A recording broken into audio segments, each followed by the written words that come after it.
Welcome, dear listener, to this journey through the culinary landscape of medieval times. As you settle in for a moment of calm and relaxation, I invite you to share in the comments where in the world you're listening from and what time of day it is for you right now. I always love seeing how far our community of night owls stretches. If you enjoy immersing yourself in the rich tapestry of history to unwind, consider subscribing for more soothing stories like this. Picture, if you will, a rustic table set with a humble meal.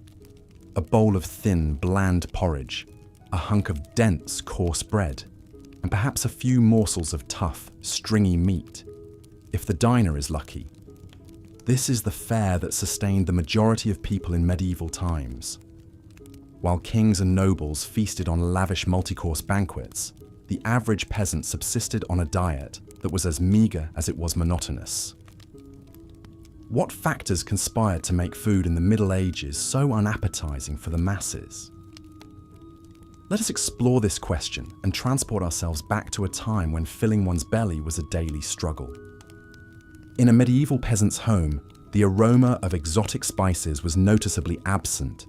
Cinnamon, ginger, nutmeg, pepper. These were luxuries reserved for the wealthy, brought from distant lands by intrepid merchants. Imagine the life of a spice trader in those times, navigating the treacherous Silk Road to bring a taste of opulence to European shores. For a glimpse of the value placed on these rare flavors, consider that in the 11th century, a pound of nutmeg cost 7 fattened oxen. The prohibitive expense of spices meant that the common folk had to make do with the pungent notes of garlic, mustard, and vinegar to enliven their plain fare. The blandness of peasant cuisine was not helped by the scarcity of fresh produce. Without reliable means of preservation, fruits and vegetables were seasonal treats at best. The lucky few who had access to a plot of land might grow some hardy crops like onions, leeks, and cabbages, but these were hardly enough to balance out a diet heavily reliant on grains. Breads and porridges made from barley, rye, and wheat formed the backbone of most meals, sometimes supplemented with legumes like peas and beans. While this diet was filling, it lacked essential nutrients, leading to widespread malnutrition and stunted growth. Meat, though prized, was a rarity on the peasant table. A prosperous family might keep a pig, some chickens, or even a cow. But these animals were valuable resources, not to be slaughtered lightly. Meat was reserved for special occasions like weddings and religious feasts, or when an animal was too old or infirm to serve any other purpose. When meat was available, every scrap was used from nose to tail. Offal, or organ meats, were common peasant fare, as were small birds and game caught by trapping or hunting, though poaching in the royal forests was a risky endeavour, punishable by severe penalties. Fish was more accessible than meat for those who lived near rivers or the sea, but it too was often preserved by drying, smoking, or salting to last through lean times. The result was a far cry from the delicate, flaky fillets we enjoy today. Herring, cod, and eel were among the most common catches, and they would be packed in barrels with generous amounts of salt to stave off spoilage. Freshwater fish like carp and pike were a delicacy reserved for the nobility, who maintained private fish ponds on their estates. The scarcity of fresh food meant that medieval cooks had to get creative with preservation methods. Pickling, fermentation, and drying were all common techniques to extend the shelf life of perishables. Cabbage would be shredded and fermented into sauerkraut, cucumbers and onions pickled in vinegar, and fruits like apples and pears dried for winter storage. These preserved foods added some much-needed variety to the peasant diet, but they were a far cry from the vibrant flavours of fresh produce. Even staples like bread and ale, which formed the foundation of medieval sustenance, were not always trustworthy. Unscrupulous bakers might stretch their dough with fillers like ground acorns, chalk, or even sawdust, leading to loaves that were as hard as rocks and about as nutritious. Ale, too, was often watered down to increase profits, a practice that earned some alewives a nasty reputation. In a time when clean drinking water was scarce, weak ale was often the only safe choice, as the brewing process helped to kill off harmful bacteria. This brings us to perhaps the most unappetizing aspect of medieval dining, the utter lack of hygiene. Without an understanding of germs and food safety, contamination was rampant. Livestock were often kept close to living quarters for warmth and protection, their waste seeping into the same areas where food was prepared and consumed. In crowded cities, garbage and human excrement filled the streets, tainting water sources and attracting vermin. It's no wonder that foodborne illnesses were rampant, with even royalty not immune to the perils of spoiled fare. King John of England, for example, is said to have died after overindulging in peaches and new cider, a feast that likely led to a fatal case of dysentery.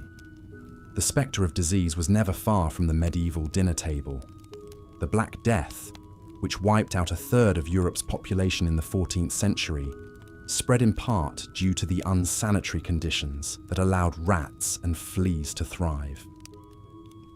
Food markets were particularly notorious as breeding grounds for pestilence, with flies buzzing around meat stalls and rodents scurrying underfoot.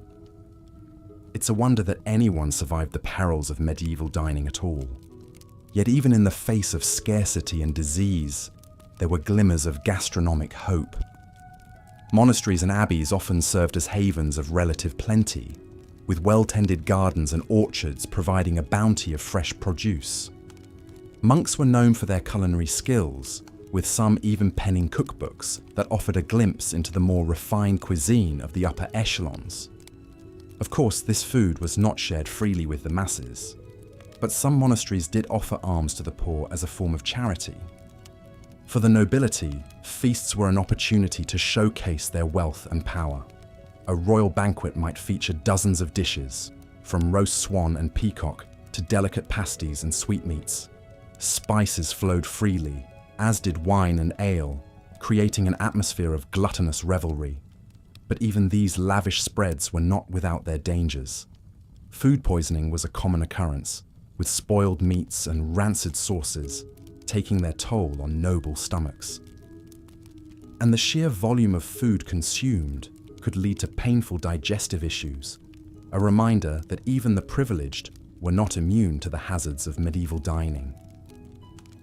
As we reflect on the harsh realities of food in the Middle Ages, it's hard not to feel a sense of gratitude for the abundance and variety that we enjoy today. Our supermarkets brim with fresh produce from around the globe, our meats are safe and sanitized, and our spice racks hold flavors that would have been the envy of any medieval monarch.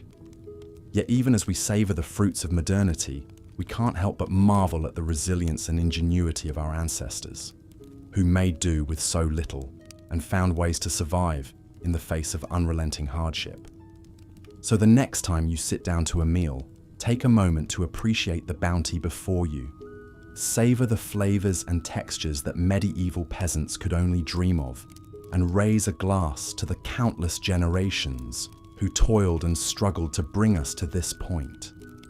And if you find yourself grumbling about a less than perfect dish, spare a thought for the medieval diner, for whom even a simple bowl of porridge was a hard-won blessing.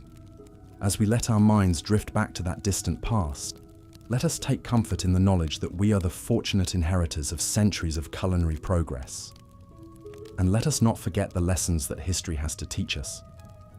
Lessons of perseverance, creativity, and the enduring power of the human spirit to find sustenance and joy, even in the darkest of times. And so, dear listener, I bid you good night, and sweet dreams of a world where food is not just a necessity, but a source of endless delight. May your own culinary journey be filled with flavor, nourishment, and the warm glow of gratitude for all that we have been given. Until next time, rest well and dream of feasts yet to come. Part 4. Adulterated food and drink. In the dimly lit streets of a medieval city, a baker surreptitiously glances left and right before ducking back into his shop. He pulls out a sack of sawdust and begins kneading it into the dough, stretching his paltry supply of flour. For many bakers, this deception was the only way to eke out a meager living. Bread was the lifeblood of the medieval diet, but its purity was often compromised. Unscrupulous bakers would add fillers like ground acorns, chalk, or sawdust to extend their dough. What resulted was a coarse, gritty loaf that offered little nutrition. The very staple that sustained peasants through their back-breaking labour had become yet another hardship to endure. Ale and wine, too, fell victim to the desperation of the times.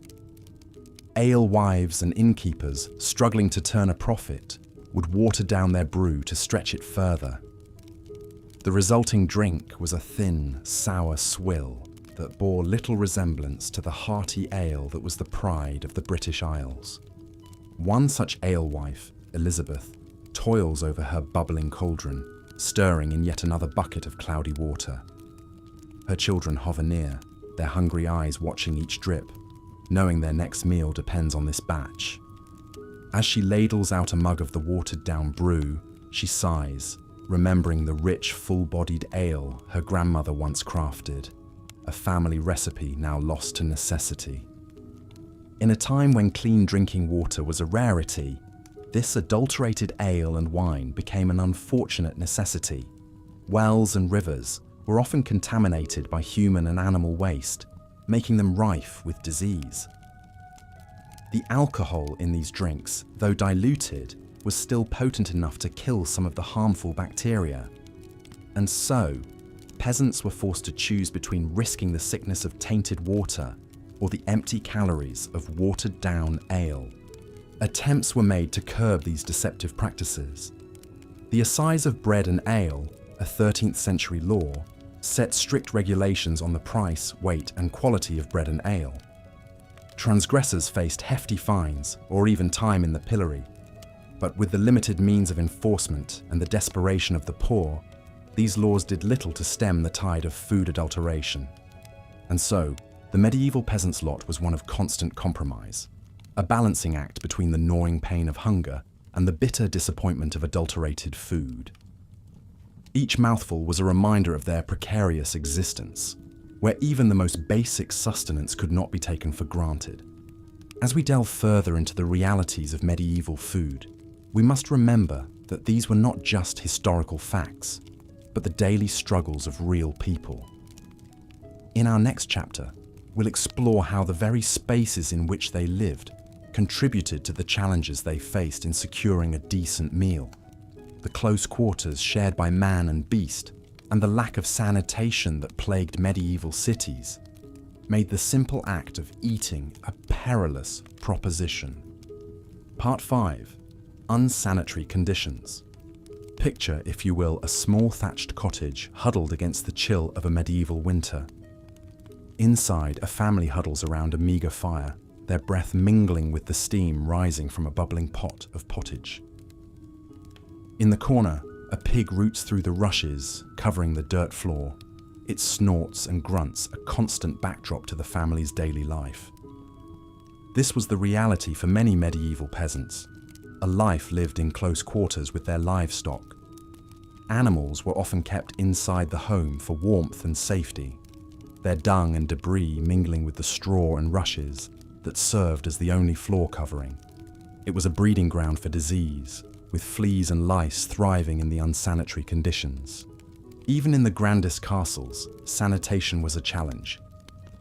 Without a proper understanding of hygiene, even the most lavish feasts could end in tragedy. The story of King John of England serves as a poignant example. In 1216, while travelling across the country, the king fell ill after consuming a surfeit of peaches.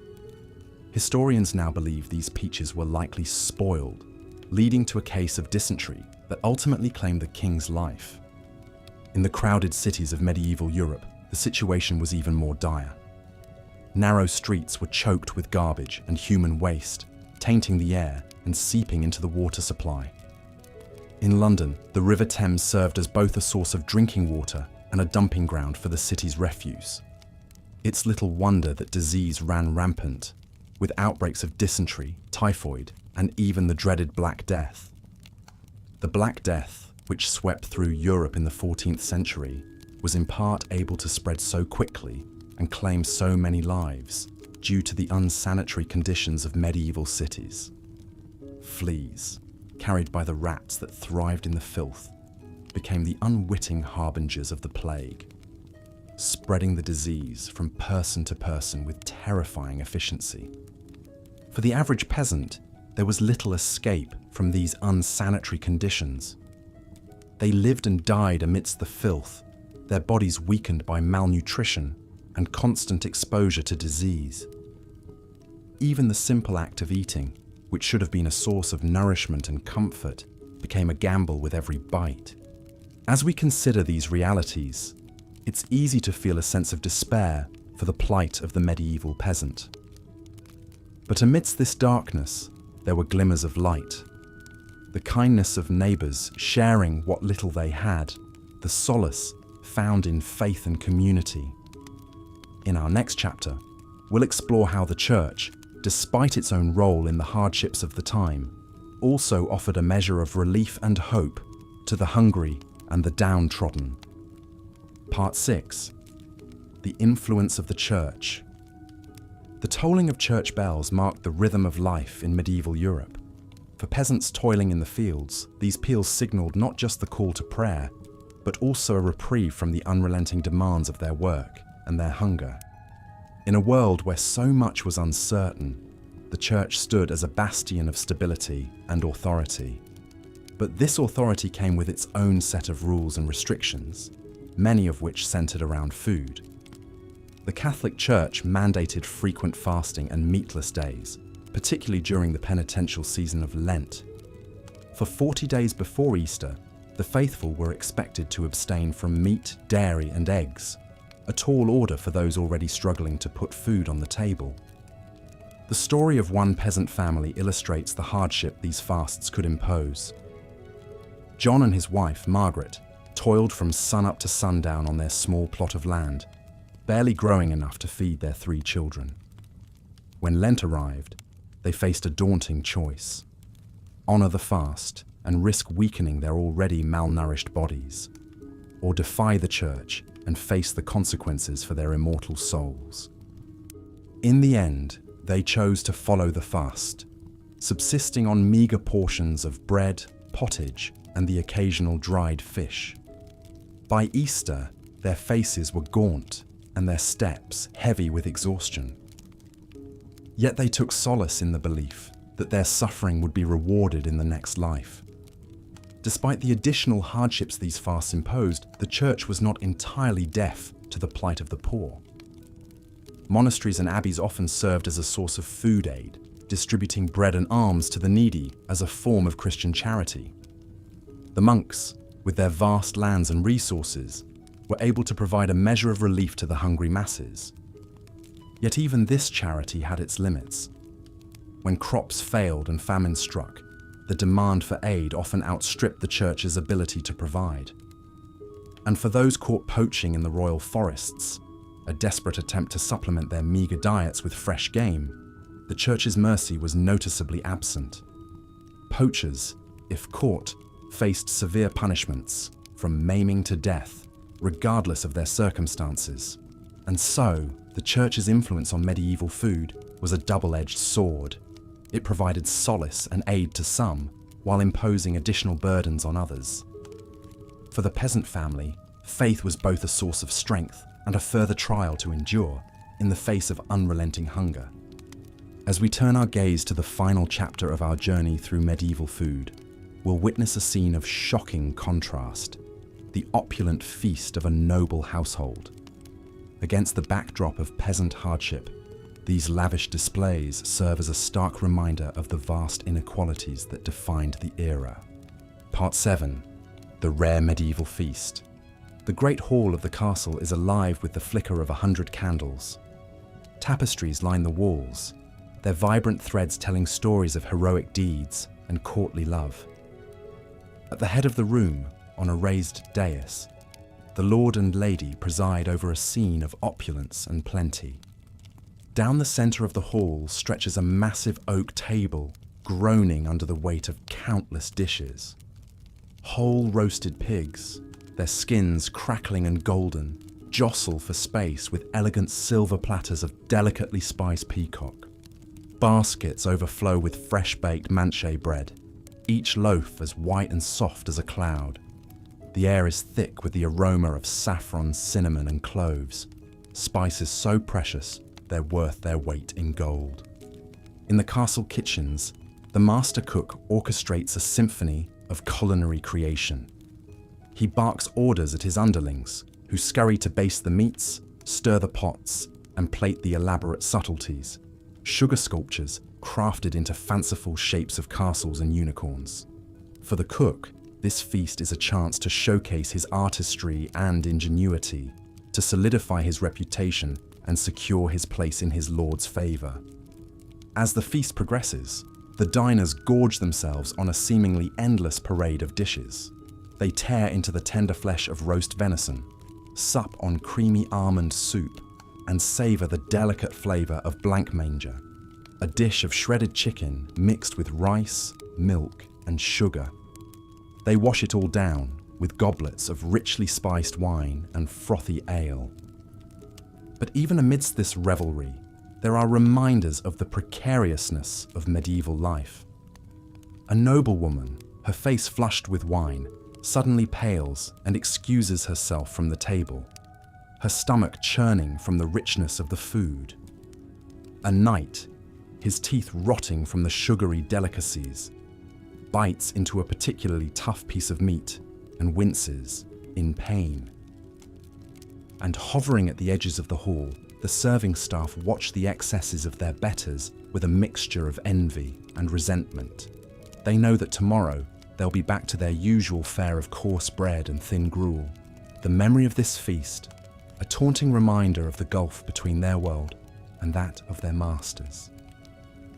As the last plates are cleared and the final crumbs are swept away, we're left to ponder the stark contrasts of medieval food. For the nobility, feasts were a display of wealth, status, and power, a chance to revel in the finest delicacies the land had to offer. But for the vast majority, food was a daily struggle, a constant battle against scarcity, adulteration, and disease. In our modern world of abundance and choice, it's easy to forget the hardships faced by our medieval ancestors, but by understanding their struggles, we gain a deeper appreciation for the comforts we enjoy today. As we sit down to our own meals, let us take a moment to savor not just the flavors on our tongues, but the hard-won progress that allows us to eat with such ease and variety. And so, as we close the book on this exploration of medieval food, let us do so with a sense of gratitude and perspective. For in the grand tapestry of human history, our own time is but a brief and privileged chapter, woven from the threads of countless lives lived and meals shared, each one a testament to the enduring resilience of the human spirit. Conclusion: as we've journeyed through the landscape of medieval food, we've encountered a world of scarcity, hardship, and inequality.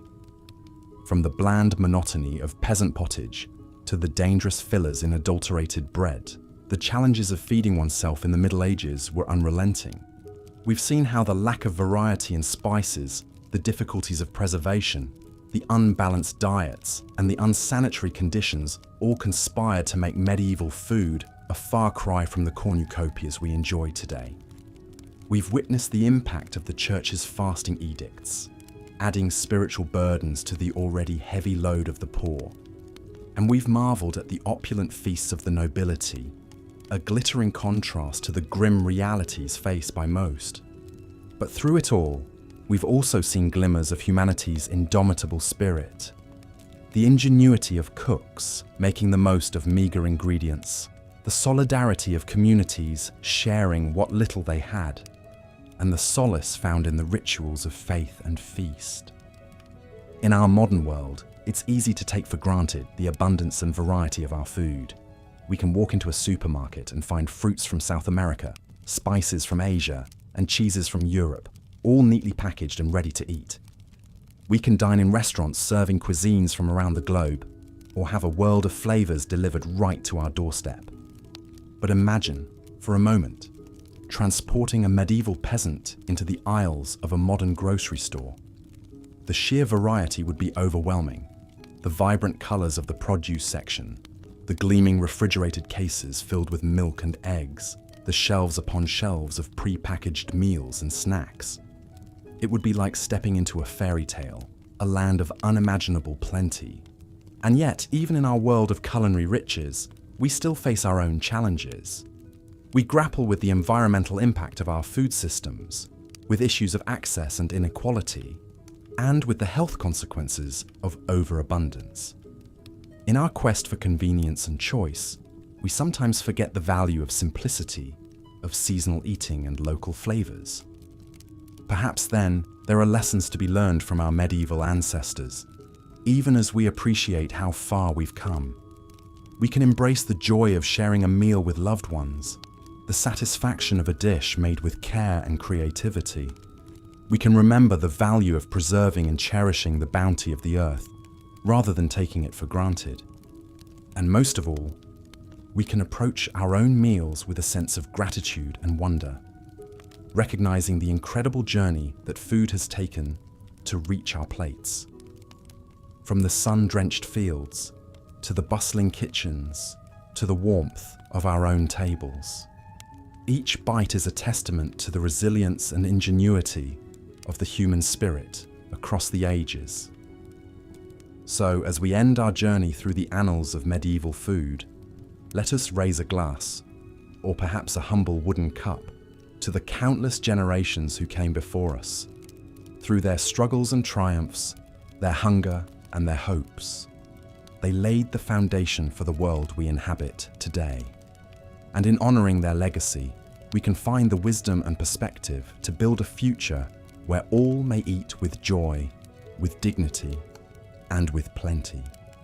As the royal cook bustled about the castle kitchens preparing an extravagant feast, most of his fellow countrymen could only dream of such opulence. For the serf toiling in the fields, a meal was a simple affair of coarse bread and pottage, a thin stew of whatever vegetables or scraps could be found. On a good day, there might be a bit of salted pork or dried fish to add some flavor to the gruel-like mix. But more often than not, it was a bland and unsatisfying fare that left the belly only half full. The life of a peasant in medieval times was one of unrelenting hardship, and nowhere was this more apparent than in their daily sustenance. While the nobles dined on exotic dishes, flavored with costly spices from far-off lands, the common folk subsisted on a diet that was as monotonous as it was meager. But even the privileged were not immune to the perils of medieval food. The lavish feasts that were the hallmark of aristocratic life often came with a hidden cost.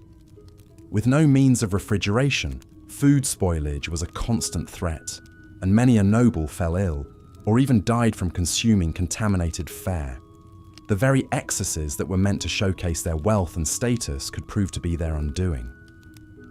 Such was the fate of King John of England, whose untimely death in 1216 was attributed to a surfeit of peaches. As the story goes, the king was travelling through the town of King's Lynn when he was seized by a terrible case of dysentery.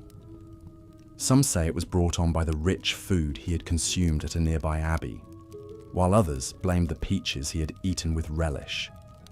Whatever the cause, the king's condition quickly worsened, and he died a few days later, his reign cut short by a humble fruit. It is a testament to the precariousness of life in the Middle Ages that even the most powerful and privileged were not safe from the dangers that lurked in their food. For the vast majority of people, however, the risks were even greater. In a world where hunger was a constant companion, the temptation to eat spoiled or contaminated food was often too great to resist. This was especially true in times of dearth, when crops failed and food was scarce. During these lean years, people would resort to eating whatever they could find, even if it meant risking their health or even their lives. Acorns, grass, and other wild plants were often ground into a coarse flour to make bread. while animals that had died of disease were sometimes consumed out of desperation. Even in the best of times, medieval food was often adulterated in ways that would be unthinkable today. Unscrupulous bakers would stretch their dough with fillers like sawdust or chalk, while brewers would water down their ale to increase their profits. Such practices were not only dishonest, but also dangerous, as they could lead to serious illness or even death. The alewife who sold her brew in the village tavern was a common figure in medieval life, and one who often bore the brunt of the community's suspicions and resentments. If her ale was weak or sour, she might be accused of adulterating it with noxious substances, or even of practicing witchcraft. In a world where superstition held sway, the line between a bad batch of ale and a deadly poison was often blurred. Despite the many challenges and hardships that medieval people faced in their daily lives, they were not without their small joys and comforts. For the peasant family gathered around the hearth at the end of a long day, a simple meal of bread and pottage could be a moment of respite and togetherness. And for the monks and nuns who dedicated their lives to prayer and service, the austere diet prescribed by their religious orders could be a source of spiritual nourishment and discipline. But even in the monasteries and abbeys that dotted the medieval landscape, food was not always a source of comfort or sustenance. During the holy season of Lent, when Christians were expected to fast and abstain from meat, the already limited diets of the religious orders would be further restricted. For 40 long days, they would subsist on little more than bread, water, and the occasional vegetable or fish. For some, this period of deprivation was a welcome opportunity to focus on their spiritual lives and to draw closer to God. But for others, it was a time of great hardship and temptation, as the pangs of hunger gnawed at their resolve and tested their faith. In a world where food was so often scarce and unpredictable, the idea of voluntarily giving it up must have seemed like the height of insanity. And yet, despite all the hardships and challenges that medieval people faced in their daily lives, they found ways to adapt and persevere. They learned to preserve their food through salting, smoking, and drying, to make the most of the meager ingredients available to them, and to find joy and comfort in the simple pleasures of life. In many ways, the story of medieval food is a story of resilience and ingenuity in the face of adversity.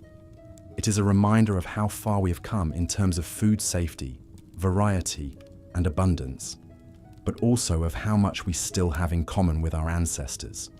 For just as they struggled to put food on the table and to nourish their families, so too do we grapple with the challenges of our own time, from climate change and food insecurity to the pressures of modern life. As we sit down to our own meals, laden with a dizzying array of flavors and ingredients from all corners of the globe, it is easy to forget the hardships and sacrifices that have brought us to this point. But by understanding the history of our food and the ways in which it has shaped our culture and our identity, we can gain a greater appreciation for the abundance and diversity that we enjoy today.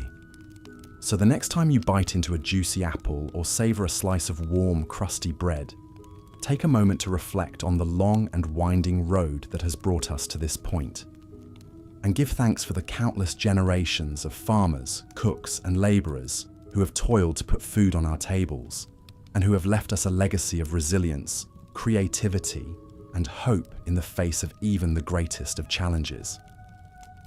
Perhaps if a medieval peasant were to somehow be transported to a modern grocery store, they would be overwhelmed by the sheer abundance and variety of food available. They might marvel at the exotic fruits and vegetables from far-off lands, the gleaming displays of meat and fish, and the aisles upon aisles of packaged and processed foods. But they might also feel a sense of unease or even distrust, wondering at the hidden costs and compromises that have made such abundance possible. They might question the methods by which our food is grown and raised, the additives and preservatives that keep it fresh and appealing, and the impact that our food choices have on our health, our environment, and our communities. In the end, the medieval peasant might simply shake their head in wonder and return to their own time, content with the simple fare that has sustained them for generations. For while our modern food system may offer us greater choice and convenience than ever before, it is not without its own challenges and drawbacks. And just as the medieval peasant had to learn to make do with what they had, to find joy and sustenance in the face of scarcity and hardship, so too must we learn to navigate the complexities of our own food landscape. We must learn to make choices that nourish not only our bodies but also our souls, that honor the sacrifices and struggles of those who came before us, and that leave a legacy of health and abundance for generations to come. So let us raise a toast to the humble peasant, the hard-working farmer, the skilled artisan, and all those who have labored to put food on our tables throughout history. Let us savor the flavors and textures of the foods we eat, not just as a source of sustenance, but as a connection to the past and a promise for the future. And let us never forget the power of food to bring us together, to nourish our bodies and our spirits, and to remind us of our shared humanity in the face of even the greatest of challenges. As we've seen, the medieval spice trade was a lucrative but perilous business. Those who controlled the flow of spices could amass great fortunes, while those who toiled to bring these precious commodities to Europe risked life and limb. One such spice merchant was a man named Giovanni di Marignoli. Born in the early 14th century to a noble Florentine family, Giovanni seemed destined for a life of ease and comfort. But a restless spirit and a thirst for adventure led him down a different path. In 1338, Giovanni set out on a journey that would take him across the known world, from the bustling ports of Italy to the distant lands of China and India. As a papal envoy and missionary, his official purpose was to spread the Christian faith. But Giovanni was also a keen businessman, always on the lookout for valuable spices and other exotic goods to bring back to Europe. Giovanni's travels were fraught with danger at every turn. He crossed the vast deserts of Central Asia, braving sandstorms and bandits. He navigated treacherous mountain passes in the Himalayas, battling altitude sickness and frostbite. He sailed the storm-tossed seas of the Indian Ocean, praying to survive each monsoon season. But for all the hardships he endured, Giovanni was also enchanted by the wonders he encountered. He marveled at the gleaming white palaces of Khan Balik, the Mongol capital later known as Beijing. He admired the pious devotion of the Thomas Christians in southern India. He reveled in the heady scents and flavors of the spice markets in Ceylon and Malabar. Along the way, Giovanni gathered a rich cargo of cinnamon, pepper, cloves, and nutmeg, carefully packed in chests to protect them from moisture on the long journey home. He knew that if he could bring these spices safely back to Italy, he stood to make a fortune. But Giovanni's luck was not to hold. According to some accounts, his ship was lost at sea on the return voyage, taking him and his precious spices down to the briny deep. Other tales hold that he survived the journey, only to be robbed and murdered by brigands on the outskirts of Florence, his spices scattered to the wind.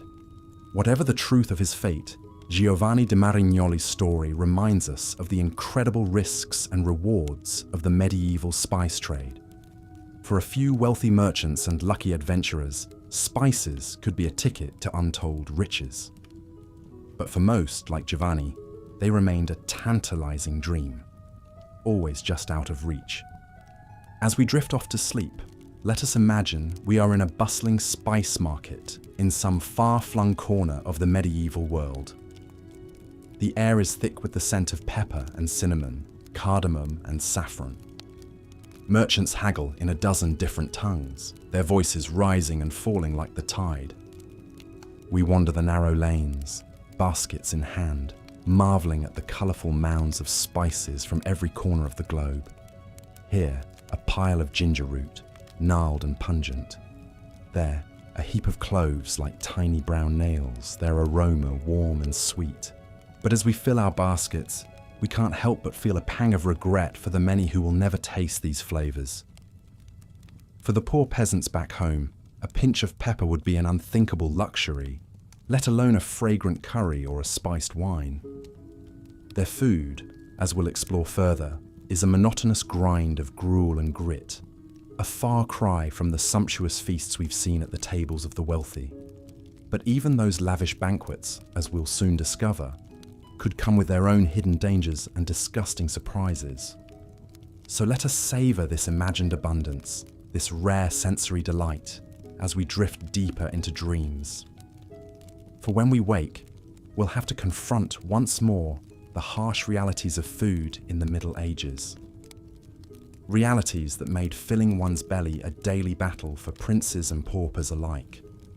The scarcity and hardship that defined medieval food for the masses extended even to the staples that formed the backbone of their diets. Bread, the most basic and universal of foods, was often a coarse, unappetizing loaf that would be nearly unrecognizable today. For poorer peasants, bread was made from lower quality grains, like barley, rye, and even beans or chestnuts in times of shortage. This resulted in dense, dark loaves that were difficult to digest and provided little nutrition. The bread was often full of gritty impurities from poor milling techniques, and it would quickly go stale or mouldy in the damp conditions of many peasant homes. Even for slightly better off peasants who could afford wheat bread, the end product was a far cry from the fluffy, leavened loaves we enjoy today. Leavening agents like yeast were expensive and hard to come by, so most bread was unleavened flatbread, similar to modern pita. These flatbreads would be baked on a hearthstone or dried in the sun, resulting in a hard, cracker-like consistency. The quality of bread was so important that it was often used as a marker of social class. The whitest, finest loaves made from pure wheat flour were reserved for the nobility, while the greyish-brown loaves of the peasantry were derided as black bread. In some regions, strict laws even prohibited commoners from consuming white bread, reserving it as a privilege of the elite. One figure who stood out in the history of medieval bread production was the 12th century mystic Saint Hildegard of Bingen. Born into a noble family in what is now Germany, Hildegard entered the monastic life as a young girl and rose to become the abbess of her own community. In addition to her visionary spiritual writings and musical compositions, Hildegard was renowned for her knowledge of herbalism and natural medicine. She wrote extensively about the properties of grains and the importance of proper nutrition, even at a time when such ideas were not widely understood. In her treatise Physica, Hildegard described spelt, an ancient grain closely related to wheat, as the best grain for human consumption. She believed that spelt bread nourished the body and enhanced longevity, while cautioning against the consumption of raw cereals as damaging to health. Hildegard put her knowledge into practice, overseeing the extensive agricultural lands and bakery of her abbey. Under her guidance, the nuns of Bingen produced high-quality spelt bread that was distributed to the sick and poor in the surrounding community. Though spelt was still a luxury commodity out of reach for most peasants, Hildegard's advocacy of it as a healthier alternative to common wheat was remarkably prescient. Modern nutritional science has vindicated many of her claims, showing spelt to be higher in protein and easier to digest for many people than highly processed modern wheat. The life and work of Hildegard of Bingen provides a glimpse into the crucial role that bread played in medieval society, not just as a staple food, but as a symbol of social status and a potential tool for healing. Her teachings, informed by a holistic understanding of the connection between food and health, foreshadowed modern ideas about nutrition and wellness. Despite the efforts of visionaries like Hildegard, bread for most people in the Middle Ages remained a coarse, bland staple that was often scarce. The unequal distribution of this basic necessity was just one more way in which the stark class divides of medieval society manifested in its food culture. For the poorest peasants, even the meagre comfort of a regular supply of bread could be stripped away by the cruel twists of fate and weather. In times of drought, flood, or blight, when grain crops failed, the spectre of famine loomed large over medieval communities. During these dreaded years of dearth, food prices would skyrocket while wages plummeted, leaving many peasants unable to afford even a basic subsistence. With no social safety net to rely on, the poorest were left to starve or resort to desperate measures like eating bark, grass, or even cannibalism in the most extreme cases. One of the worst famines to strike medieval Europe was the Great Famine of 1315 to 1322. A catastrophic confluence of factors, including climate change, crop failures, and the economic fallout of endless wars, plunged the continent into a 7-year period of starvation and misery. Chronicles of the time paint a grim picture of the suffering endured by the common people. Men ate dogs, horses, cats, and other unclean things, wrote the Flemish monk William of Nangis. Some men, it was said, compelled by hunger, ate the bodies of executed criminals, and some poor people even ate their own children. The famine hit the Low Countries and Scandinavia particularly hard, with mortality rates as high as 10 to 25% in some regions. In the German city of Erfurt, the famine years saw an average of 16 deaths per day, compared to just 2 per day in normal times. Even in the best of times, the threat of hunger was never far away for medieval peasants. Their precarious existence, always at the mercy of the elements and the whims of their lords, meant that food insecurity was a constant companion.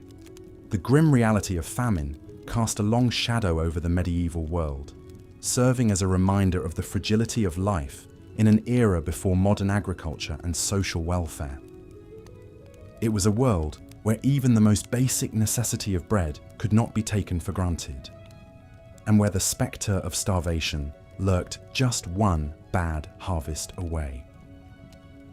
As we continue our journey through the culinary landscape of the Middle Ages, we'll see how this pervasive scarcity and insecurity shaped not just the diets, but the entire worldview of medieval people. In a time when a full belly was a luxury and a stale crust a treasure, food took on a significance that is hard to imagine from our modern vantage point of abundance and choice. But first, let's turn our attention to another staple of the medieval diet that was scarcely more appetizing than the era's bread: meat. For all but the wealthiest nobles, meat was a rare treat reserved for special occasions. And when it did appear on the menu, it often came in forms that would turn the stomachs of modern diners. In the absence of refrigeration, medieval people had to rely on a variety of preservation methods to keep meat from spoiling. Salting was the most common technique, with heavily salted meats being a staple of winter diets. But the salt itself was often of poor quality, full of impurities that could make the meat taste bad or even cause illness. Smoking and drying were also used to preserve meats, particularly in the form of sausages and hams. These could keep for longer periods, but would become hard and unappetizing over time, with a texture more akin to leather than to the juicy, tender meats we enjoy today. For most peasants, meat usually meant tough, stringy cuts from older animals that were no longer useful for milk or labor. Beef was rarely eaten by commoners, as cattle were simply too valuable to slaughter. Pork and poultry were somewhat more common, but were still luxury items for most. The type and amount of meat in medieval diets varied significantly by region and social status. In Slavic regions and parts of Scandinavia, people largely relied on freshwater fish rather than terrestrial meat. Hunting was a cherished privilege of the nobility, who jealously guarded their exclusive rights to venison and other game meats. One vivid glimpse into the inequality of medieval meat consumption comes from the records of King Richard II's cooks in the late 14th century. For a single royal feast in 1387, the kitchens prepared 2,000 chickens, 400 sheep, 500 stags, and 1,000 little pigs. Fare fit for a king indeed. In contrast, a peasant family might expect to eat meat only a handful of times per year, usually on major religious holidays like Christmas and Easter. Even then, the cuts would be meagre and have been scrupulously saved for months. But for one brief moment in the history of medieval England, the humble peasantry got a taste of the bounty usually reserved for their betters. In the aftermath of the Black Death, which killed up to half the population in the mid-14th century, the massive labour shortage gave surviving peasants newfound bargaining power. With fewer mouths to feed and a surplus of land, many peasants found themselves in the novel position of being able to demand higher wages and better living conditions. For a few short decades, the standard of living for English commoners actually improved markedly. Meat consumption rose as more peasants could afford to keep livestock for their own tables rather than for the markets. Wages doubled or even tripled in some regions, allowing labouring families to supplement their usual fare of porridge and bread with the occasional chicken, pig, or even cow. But this golden age for the peasantry was to be short-lived. The landed nobility, alarmed at the rising power of the lower classes, fought back with laws attempting to freeze wages at pre-plague levels and tie peasants to the land. The tensions between the emboldened peasantry and the reactionary aristocracy would erupt in the Peasants' Revolt of 1381.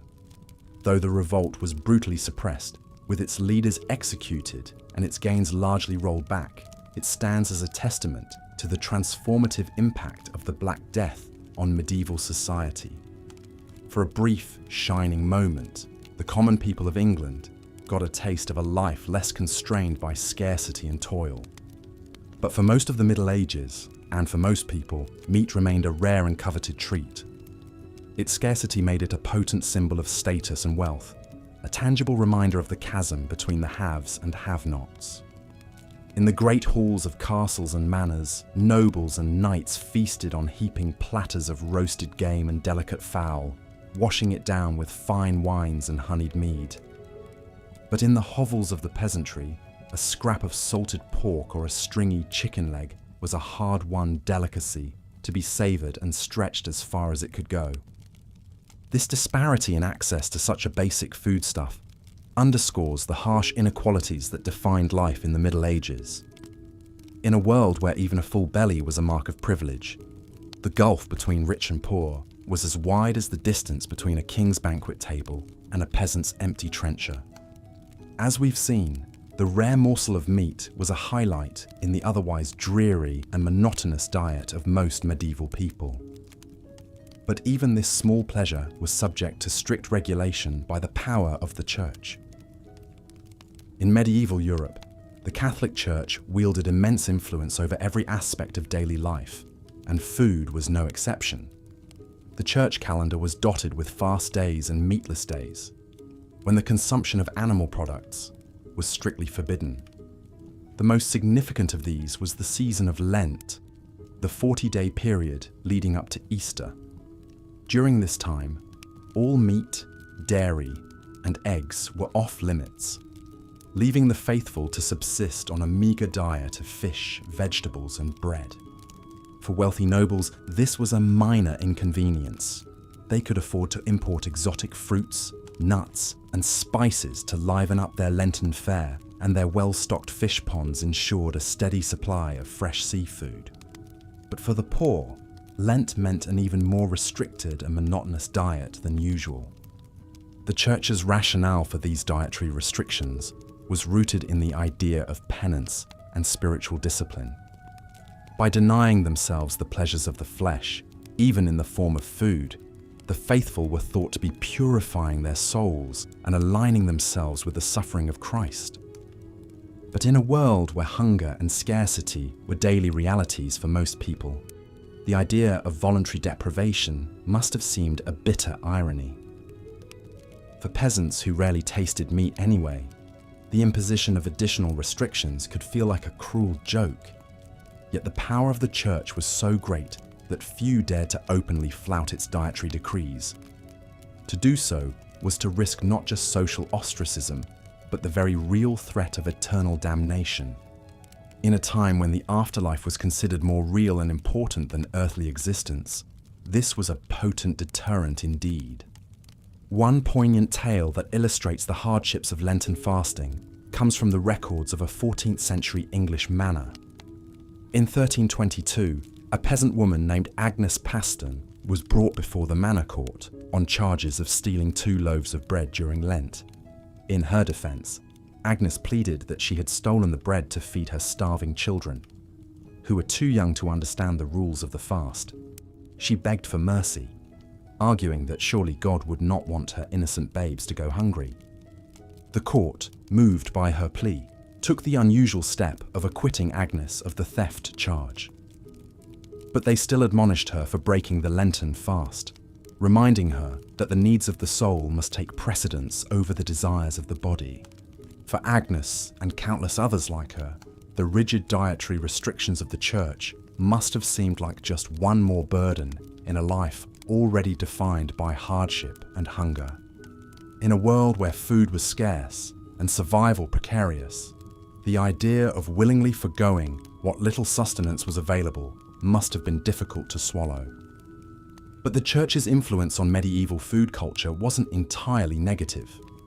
Monasteries and abbeys were often at the forefront of agricultural innovation, pioneering new techniques for crop rotation, irrigation, and selective breeding. They also served as repositories of classical knowledge about agriculture and food preservation, keeping alive the wisdom of ancient Rome and Greece.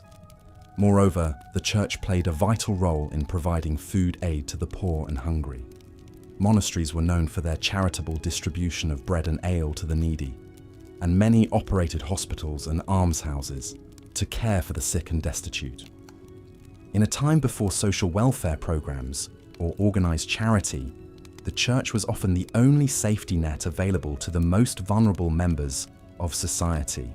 Its teachings about the virtues of charity and the sin of gluttony helped to create a moral imperative for those with means to share their bounty with the less fortunate. Of course, this charity was often mixed with a hefty dose of paternalism and moral judgment. The poor were expected to be grateful for whatever scraps they were given and to accept their lot in life as divinely ordained.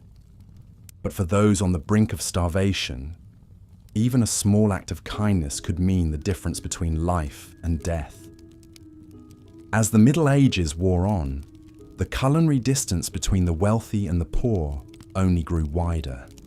By the late 14th and 15th centuries, Europe was in the grips of what some historians have called the Little Ice Age, a period of cooler temperatures and frequent climatic disruptions. Crop yields declined as fields were battered by droughts, floods, and unseasonable frosts. Food prices skyrocketed, leaving many commoners unable to afford even basic staples. At the same time, the Black Death and subsequent waves of plague had decimated the population, leading to labor shortages and rising wages. In response, the nobility and emerging merchant class doubled down on conspicuous consumption as a way to display their wealth and status. Lavish banquets featuring exotic dishes and opulent displays of sugar sculptures and gilded peacocks became the order of the day.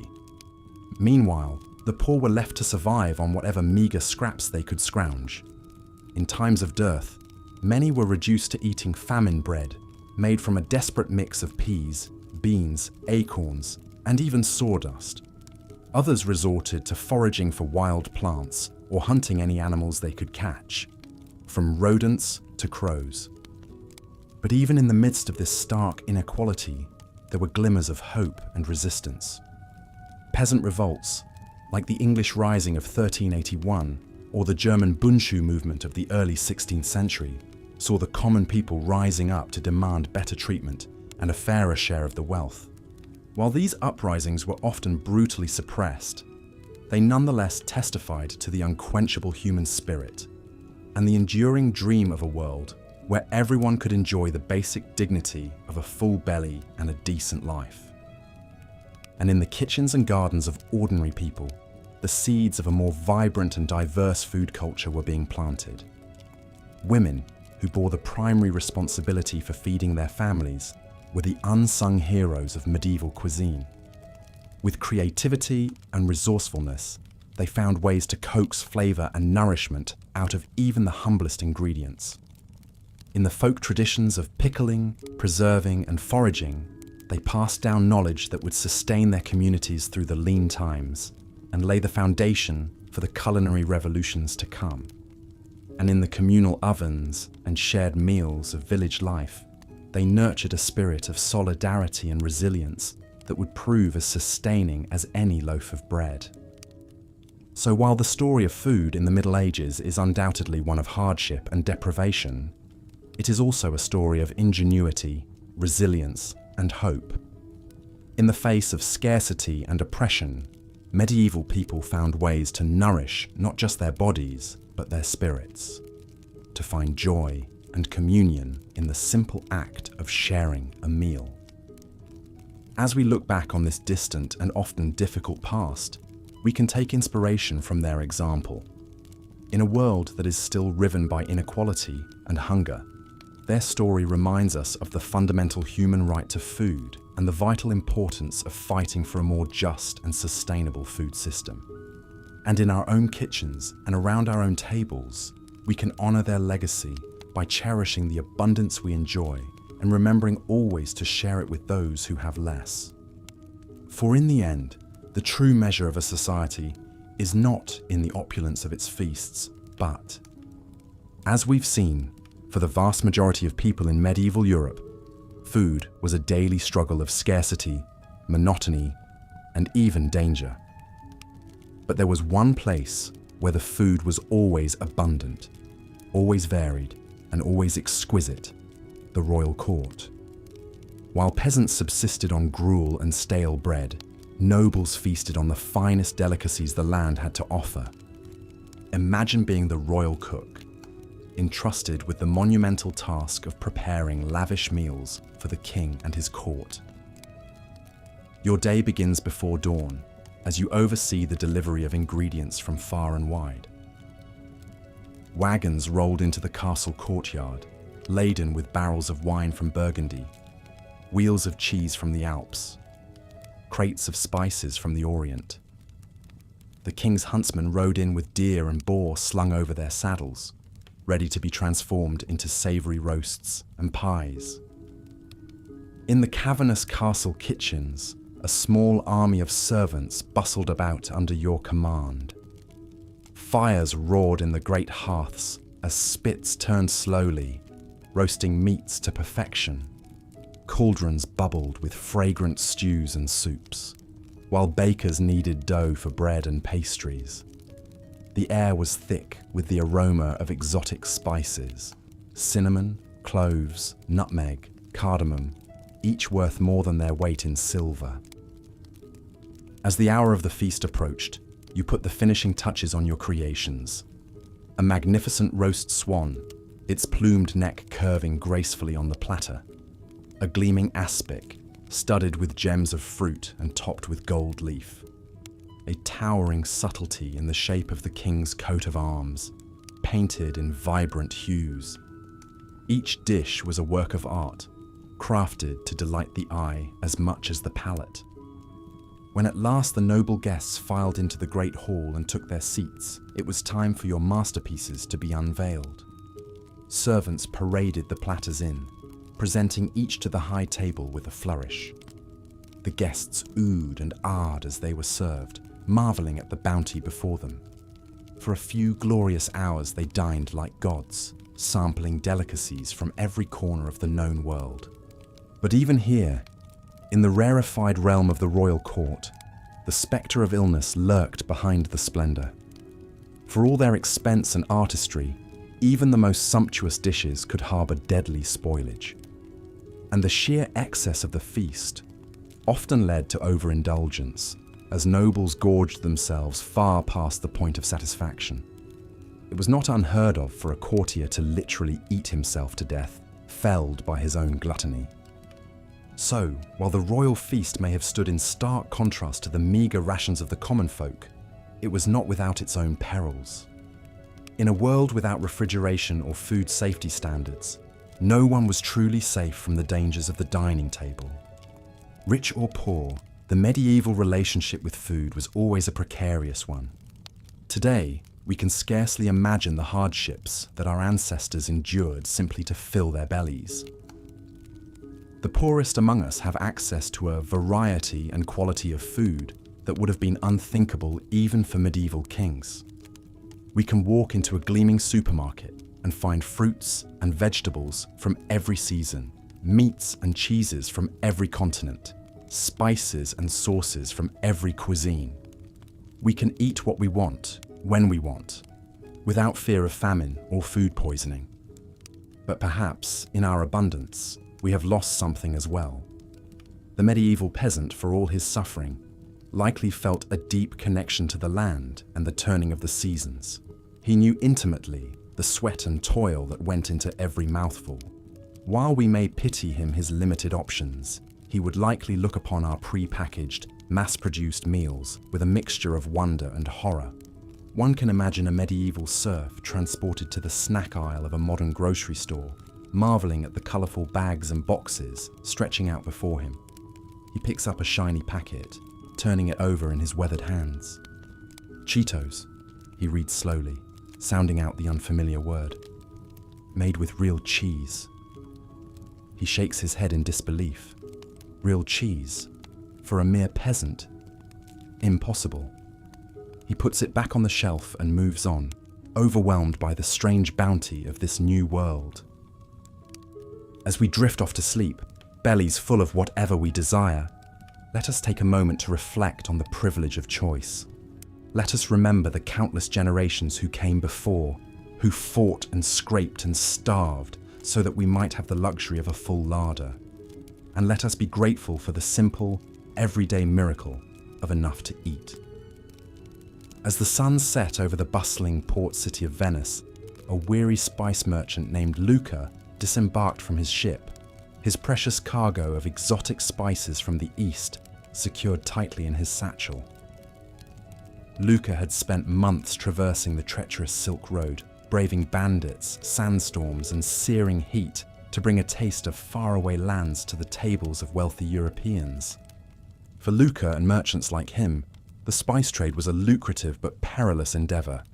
The demand for spices like pepper, cinnamon, cloves, and saffron was insatiable among the nobility, who used them to flavour their rich dishes and show off their affluence. But for the common folk, these fragrant seasonings remained an unattainable luxury, their meals remaining sadly bland and unappetising. As Luca navigated the winding canals of Venice to deliver his wares to his wealthy clientele, he couldn't help but reflect on the stark divide between the opulent feasts of the rich and the meagre rations of the poor. While nobles dined on succulent roasts, flavoured with exotic spices, peasants subsisted on little more than coarse bread and watery porridge, their palates never knowing the lively tang of pepper or the warm, sweet embrace of cinnamon. The life of a spice merchant was one of constant movement and danger, with fortunes won and lost on the whims of the sea and the shifting sands of the desert. Luca had seen his fair share of hardships on his journeys. Attacks by marauding bandits, treacherous mountain passes, and the ever-present threat of disease. But he pressed on, driven by the promise of riches and the thrill of the unknown. As he made his final deliveries and counted his profits, Luca couldn't shake the feeling that for all the wealth and prestige the spice trade brought him, it remained a bitter reminder of the deep inequalities that plagued medieval society.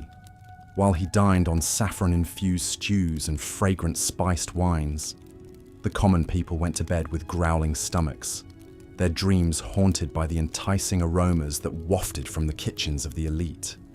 With a heavy heart, Luca retired to his lavish villa for the night, knowing that tomorrow he would once again set sail for distant lands, chasing the promise of fortune and leaving behind a world where the simple pleasure of a flavorful meal remained an unattainable dream for most.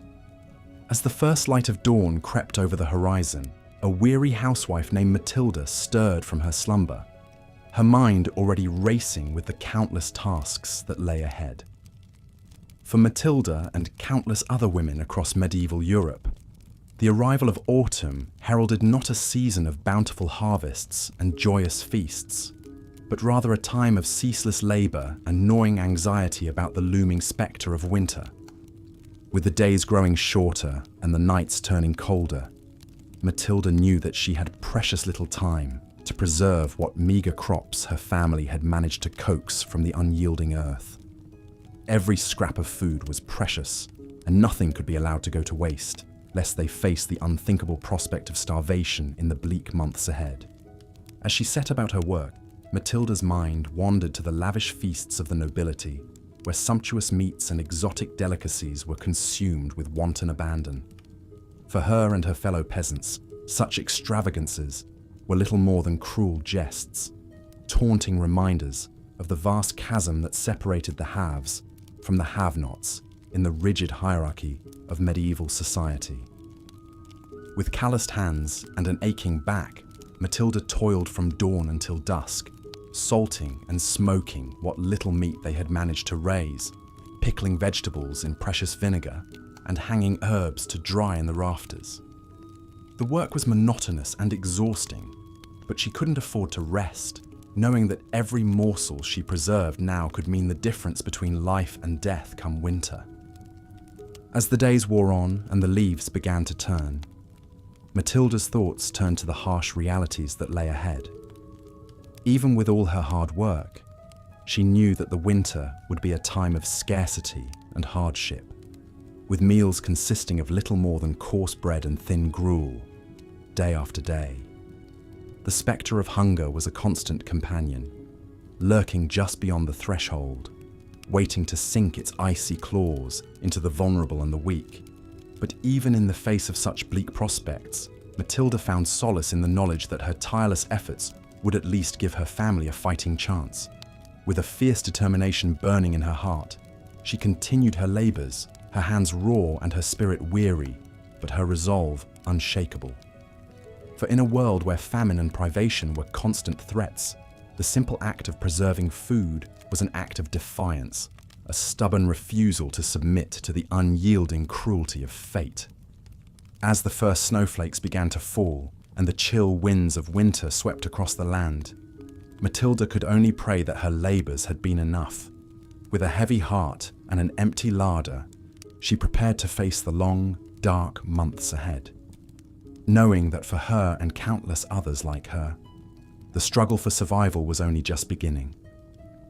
In a grand castle nestled amidst rolling hills and verdant forests, a lavish feast was underway, the great hall filled with the raucous laughter and clinking of goblets as nobles from far and wide gathered to partake in an extravagant display of wealth and power.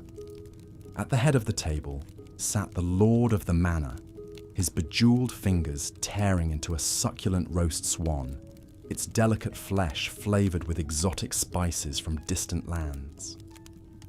All around him, the tables groaned under the weight of countless delicacies, savoury meat pies, rich stews, and decadent pastries, each one a testament to the skill of the castle's master chefs. The air was thick with the aroma of roasting meats and the heady scent of mulled wine, a sensory feast that stood in stark contrast to the meagre rations of the serfs toiling in the fields beyond the castle walls. For these lowly peasants, the very notion of such a feast was little more than a cruel fantasy, a tantalizing glimpse of a world forever beyond their reach. As they huddled in their draughty hovels, their bellies gnawing with hunger, they could only dream of the rich flavors and sumptuous textures that graced the tables of their betters. Their own meals, if they could even be called that, consisted of little more than a thin gruel made from whatever scraps and leftovers they could scrounge together. A few lucky ones might have a meagre crust of bread to gnaw on, but for most, even that was a rare luxury. The thought of meat, let alone the succulent delicacies being devoured by the nobles, was little more than a distant fantasy. As the feast wore on, and the wine flowed freely, the nobles grew ever more boisterous, their laughter ringing through the halls and echoing off the stone walls. They traded bawdy jokes and tales of their exploits, their faces flushed with the warmth of the fire, and the satisfaction of their overindulged appetites. But beyond the castle walls, the serfs huddled in their misery, their stomachs cramping with hunger and their hearts heavy with the knowledge that they would likely never know the pleasures of a full belly or a contented smile. For them, life was little more than an endless cycle of backbreaking labor and gnawing hunger, the cruel whims of fate forever conspiring to keep them in their place. As the last embers of the feast's great fires died out and the nobles retired to their plush chambers, the serfs returned to their own meager dwellings, their minds haunted by the tantalizing aromas and raucous laughter that had filled the night air. With heavy hearts and empty stomachs, they settled in for another long, cold night, the spectre of hunger their constant companion and the dream of a better life little more than a cruel, taunting mirage. In the bustling streets of a medieval town, an alewife named Agnes hurried to and fro, her arms laden with jugs of her latest brew. Agnes was a stout, no-nonsense woman who had been brewing ale for as long as anyone could remember. It was a hard life, fraught with long hours and meager profits, but it was the only life she had ever known. As she made her way through the winding alleys, dodging the refuse and filth that littered the streets, Agnes couldn't help but feel a pang of guilt over the shortcut she had taken with her latest batch. Times were tough, and the price of grain had skyrocketed, leaving her with little choice but to stretch her ale with a bit of extra water. It was a risky move, one that could land her in hot water with the local authorities if anyone found out. But what choice did she have? Agnes knew that her customers, mostly hard-working labourers and craftsmen, relied on her ale to provide a brief respite from the drudgery of their daily lives. They craved the rich, hearty flavour and the pleasant buzz that came with a few pints after a long day's work. But with the cost of ingredients eating into her already meagre profits, Agnes had been forced to cut corners wherever she could. As she arrived at the tavern and began to unload her wares, Agnes couldn't shake the nagging feeling that she was betraying her customers' trust.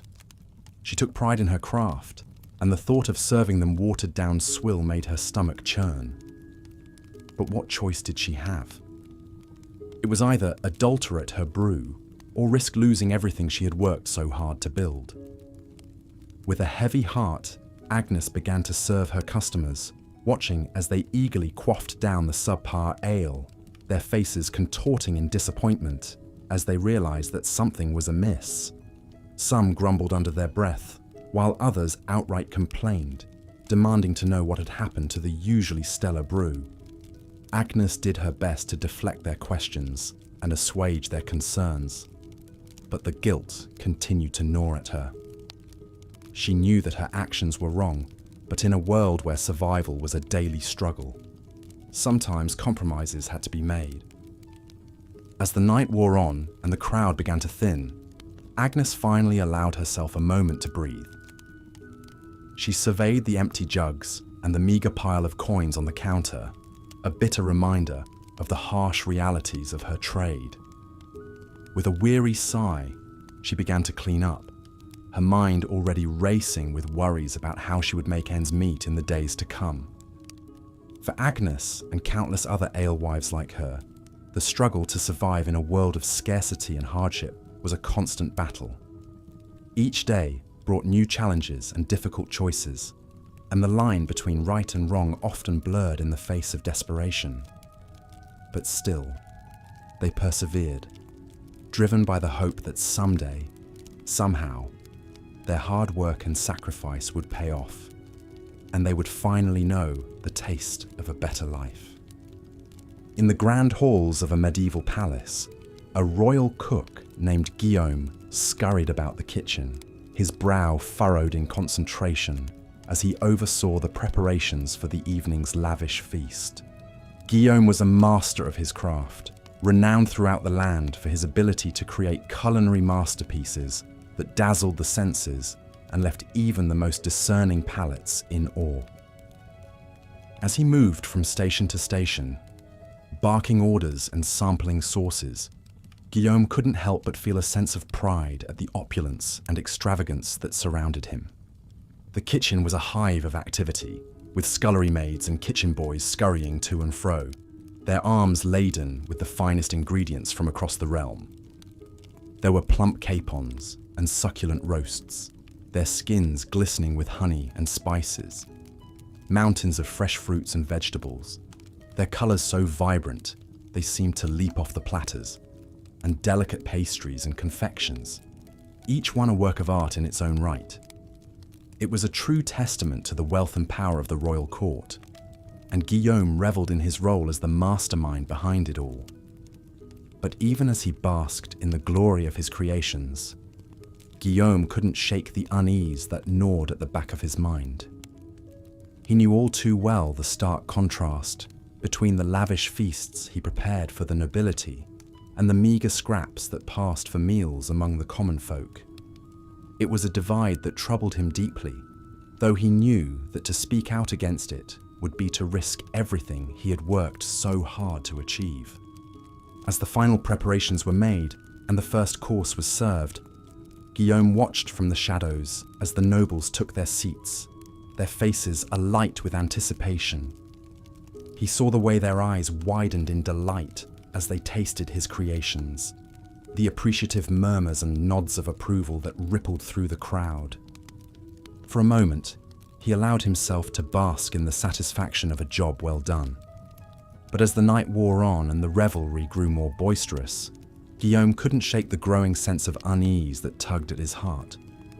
He thought of the countless hungry mouths beyond the palace walls, the gaunt faces and hollow eyes of those who had never known the pleasure of a full belly. As the last of the dishes were cleared away and the nobles retired to their chambers, their stomachs groaning with the excesses of the feast, Guillaume finally allowed himself a moment to rest. He slumped against the kitchen wall, his eyes closed, and his heart heavy with the weight of the injustices he had witnessed. In that moment, he couldn't help but wonder what it would be like to live in a world where food was not a privilege reserved for the few, but a basic right afforded to all. He knew that such a world was little more than a dream, a fantasy as distant and unattainable as the stars themselves. But still, he couldn't help but hope that someday, somehow, things might change, and the plenty he created in the palace kitchens might find its way to those who needed it most. Until then, Guillaume knew that he would continue to ply his trade, his hands forever stained with the guilt of the plenty he created and the poverty he helped perpetuate. It was a burden he would carry with him always, a constant reminder of the cruelty and inequality that lay at the heart of the medieval world. As we have journeyed through the annals of medieval history, exploring the harsh realities and cruel inequities that define the era's food culture, it is impossible not to feel a sense of gratitude for the relative abundance and variety that we enjoy in the modern age. The struggles and hardships faced by our ancestors, from the lowliest serf to the most skilled artisan, serve as a poignant reminder of just how far we have come in our quest to ensure that all people have access to the basic necessities of life. But even as we celebrate the progress we have made, it is important to remember that the spectre of hunger and malnutrition still looms large in many parts of the world. Even in the midst of plenty, there are still those who go to bed with empty stomachs and aching hearts, their dreams haunted by the same cruel inequalities that plagued the medieval world. As we reflect on the lessons of the past and the challenges of the present, it is clear that the fight for food justice is one that is far from over. It is a struggle that will require the collective efforts of all those who believe in the basic human right to nourishment and sustenance. A struggle that will test our resolve and our compassion in equal measure.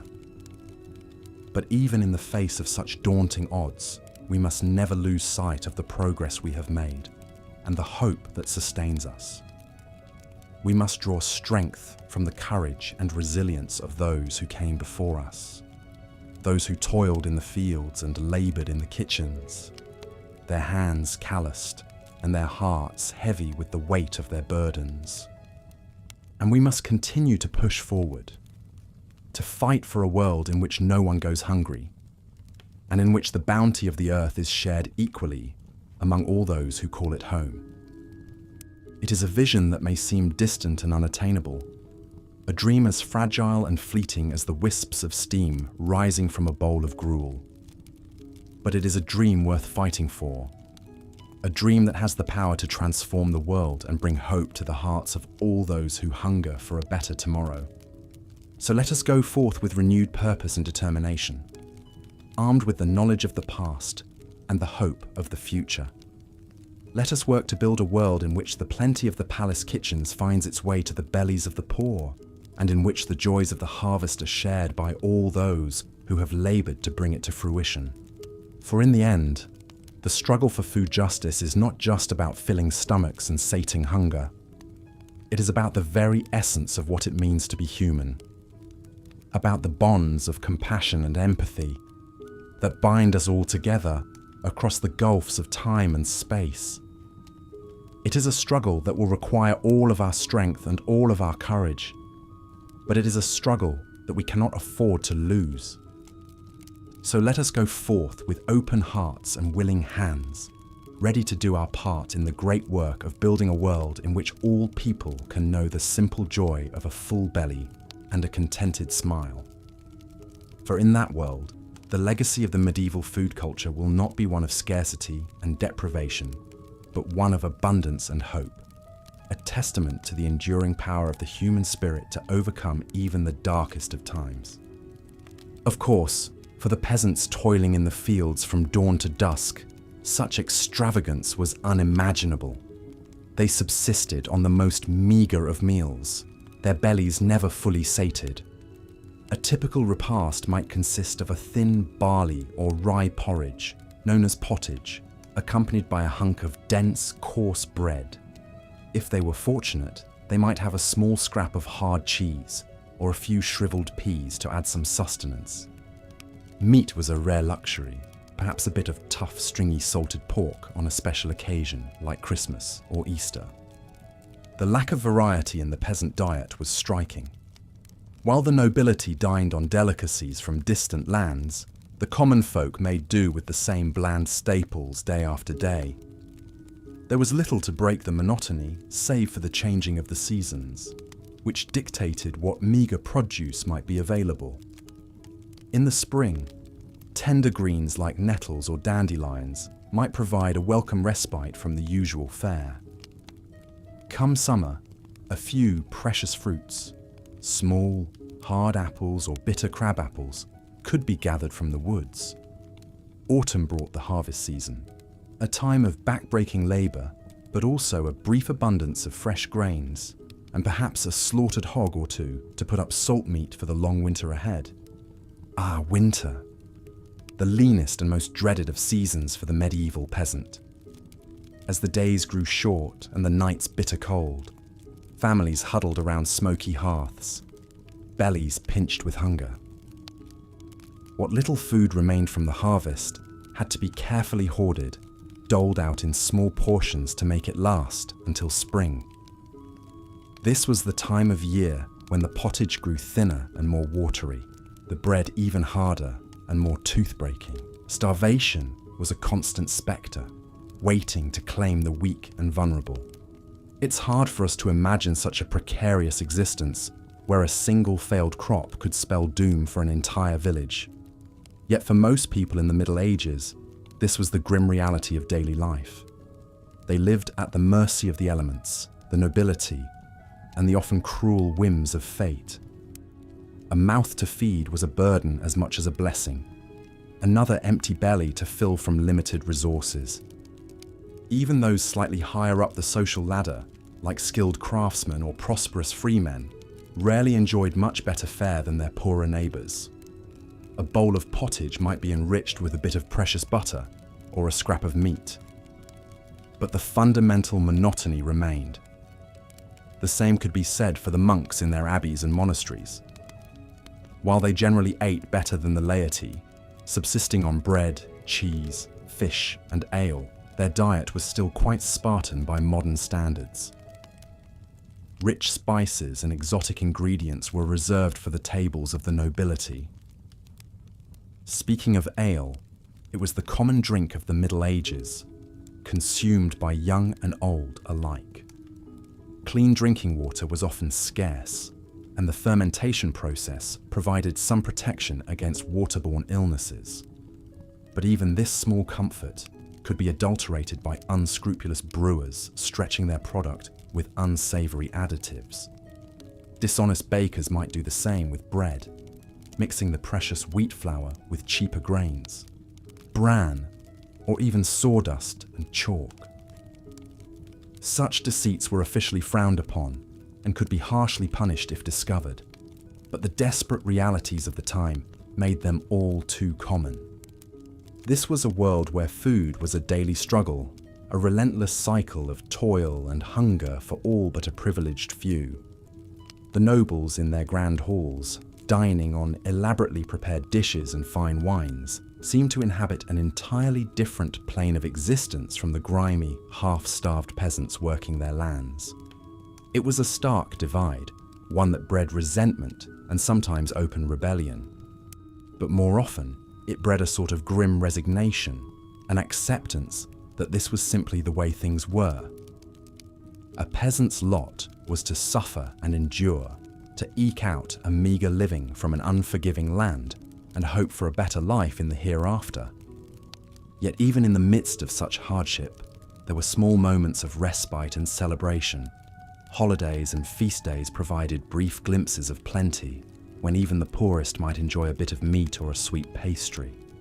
Weddings, christenings, and other milestones were marked with communal meals, a chance for neighbours to come together and share what little they had. These fleeting moments of conviviality made the hard times more bearable, a reminder that even in the face of great adversity, the human spirit could endure. And endure they did, these hard-bitten medieval folk. They bore their burdens with a stoicism and tenacity that's hard to fathom from our modern vantage point. They faced each day with grim determination, knowing that survival depended on their own hard work and cunning. In a world where starvation was always lurking just around the corner, there was no room for idleness or self-pity. Perhaps that's why tales of great feasts and fantastical foods held such appeal in medieval popular culture. In a society where hunger was the norm, stories of tables groaning under the weight of succulent meats, fresh fruits, and sweet delicacies offered a tantalizing escape from reality. Myths and legends often featured magical cauldrons that never ran empty or enchanted lands where no one ever went hungry. These fanciful tales spoke to a deep, unquenchable yearning for plenty in a world defined by scarcity.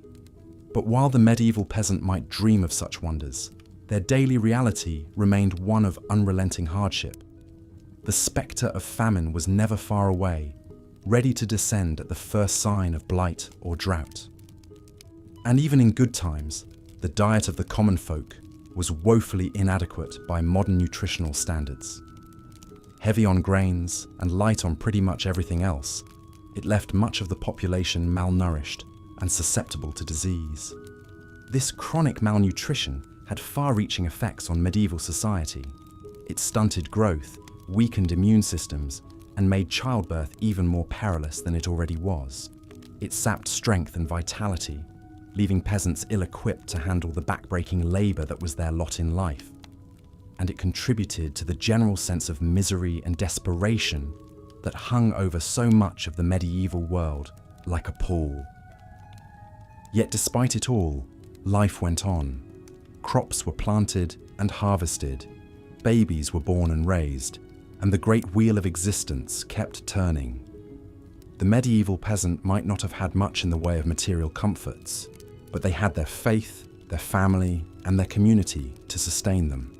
They found joy where they could, in the simple pleasures of a warm fire on a cold night or a full belly after the harvest feast. And they endured season after brutal season with a resilience and fortitude that's hard not to admire. So the next time you sit down to a meal, take a moment to savor the incredible variety and abundance at your fingertips. Spare a thought for your medieval ancestors who lived and died by the whims of the harvest. and be grateful for the centuries of progress and plenty that separate us from those grim, hungry times. Because while the medieval peasant might have dreamed of a magical land of endless feasts, we're lucky enough to live in a world where that dream is tantalizingly close to reality. And that's a privilege we should never take for granted. The plight of the medieval peasant was further compounded by the unbalanced nature of their diets. While the nobility feasted on a cornucopia of meats, fruits, and vegetables, the average serf subsisted on a meagre fare dominated by grains. Porridge, gruel, and coarse bread formed the backbone of their sustenance, supplemented by whatever small morsels they could eke out from their labours. A typical peasant family might count themselves fortunate to have a cow, a pig, or a small flock of chickens. However, the milk, eggs, and meat these animals provided were a rare treat, reserved for special occasions or times of dire need. More often than not, any surplus was sold or paid as rent to their feudal lord, leaving little for the family's own consumption.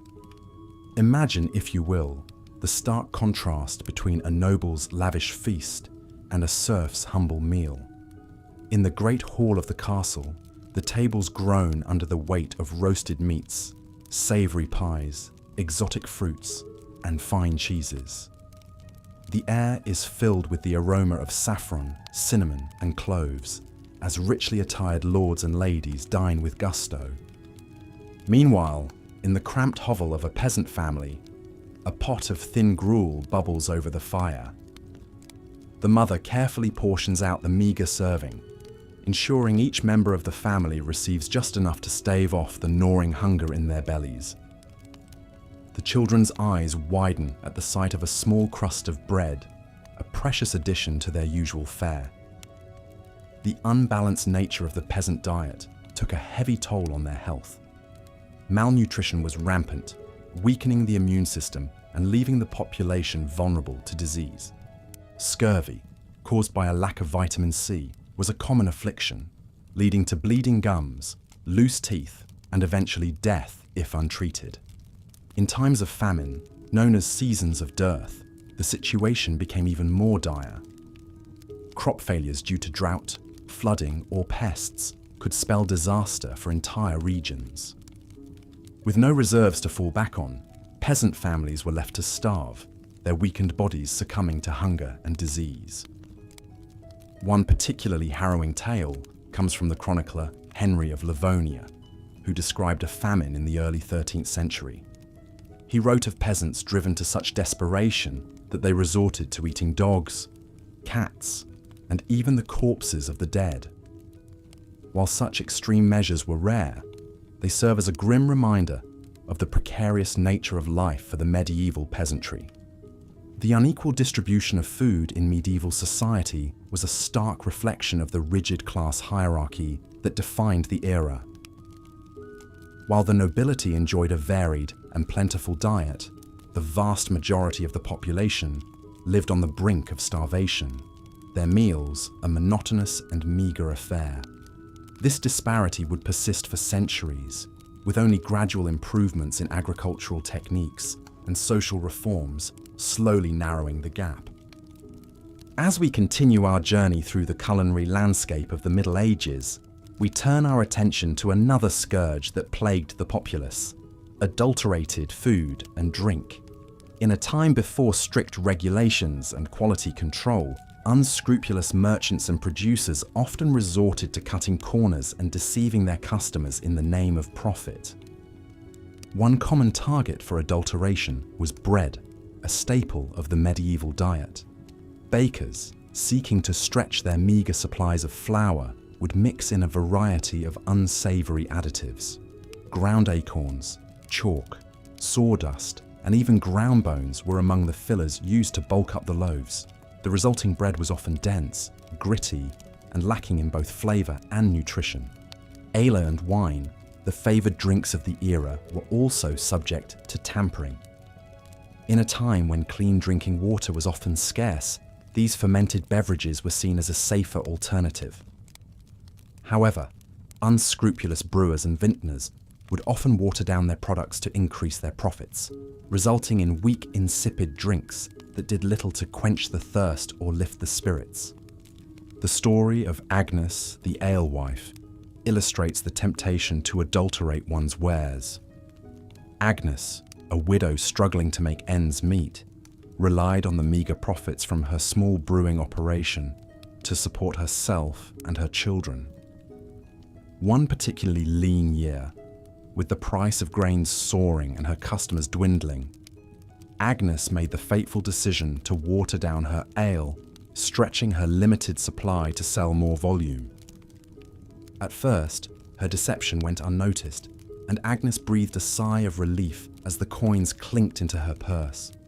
However, word soon spread of the weak, tasteless brew, and her once loyal customers began to seek out other alehouses. Agnes's reputation was ruined, and she was forced to close her doors, leaving her family to face an uncertain future. While medieval authorities did attempt to regulate the quality of food and drink, enforcement was often lax and inconsistent. The Assize of Bread and Ale, a 13th century English law, set strict standards for the weight and price of these staples, but bakers and brewers found creative ways to skirt the rules.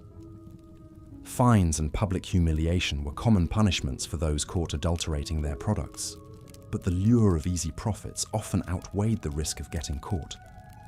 The prevalence of adulterated food and drink in medieval society added yet another layer of misery to the already challenging lives of the common people. Not only were their diets monotonous and nutritionally deficient, but they also had to contend with the constant threat of being cheated or sickened by unscrupulous producers. It was a harsh reminder of the powerlessness of the masses in the face of a system stacked against them. As we delve deeper into the realities of medieval food, it becomes increasingly clear that the romantic image of a bountiful, rustic past is a far cry from the truth. For the vast majority of the population, eating was a daily struggle, fraught with scarcity, monotony, and the ever-present spectre of adulteration.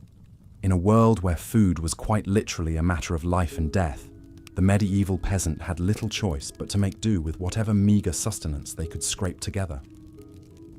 But the challenges of medieval dining were not limited to the quality and quantity of the food itself. The very environment in which people ate was often a source of discomfort and even danger. In our next chapter, we will explore the unsanitary conditions that plagued the medieval world and how they contributed to the overall misery of the era's culinary landscape. Picture, if you will, a typical peasant dwelling in the Middle Ages. The small, cramped space is shared not only by the human occupants, but also by a menagerie of livestock. Chickens peck at the dirt floor, while a pig roots in the corner, seeking out any stray scraps of food. The air is thick with the pungent aroma of unwashed bodies, animal dung, and wood smoke. In such close quarters, the line between living space and barnyard was often blurred. Livestock were kept indoors not only for their own safety, but also for the warmth they provided during the cold winter months. However, this practice came at a steep price in terms of sanitation and hygiene. Animal waste combined with the general lack of cleanliness created a breeding ground for disease. Flies buzzed incessantly, spreading filth and contamination from one surface to another. The very food that the peasants relied on for survival was often tainted by the unsanitary conditions in which it was prepared and consumed. The consequences of this lack of hygiene were dire. Digestive ailments, parasitic infections, and food poisoning were common occurrences, sapping the strength and vitality of the population. Even the highest echelons of society were not immune to the dangers of contaminated food, as the story of King John of England illustrates. In the year 1216, King John was on the move, campaigning against rebel barons who sought to limit his power. During a stay at the town of Lynn, he indulged in a feast of peaches, a rare treat for the time. However, unbeknownst to the king, The peaches had been improperly stored and had begun to rot. Consumed by hunger and a love of exotic fruits, John ate his fill, only to fall violently ill shortly thereafter. Racked by dysentery and fever, the king's health rapidly deteriorated. He pressed on with his campaign, but his weakened state left him vulnerable to the elements. Crossing the treacherous tidal flats of the Wash, John's baggage train was lost to the rising waters, taking with it his crown jewels and other treasures. The king himself narrowly escaped with his life, but his days were numbered. Less than 2 weeks later, he succumbed to his illness, his reign cut short by a simple meal of tainted fruit. King John's fate, while perhaps more dramatic than most, was not uncommon in a world where food safety was a rare luxury. The medieval landscape was a veritable minefield of potential hazards, from spoiled meat to contaminated water sources. Even the air itself could be a source of danger, as the miasma theory of disease held sway. According to this belief, foul odours and bad air were the primary culprits behind the spread of illness.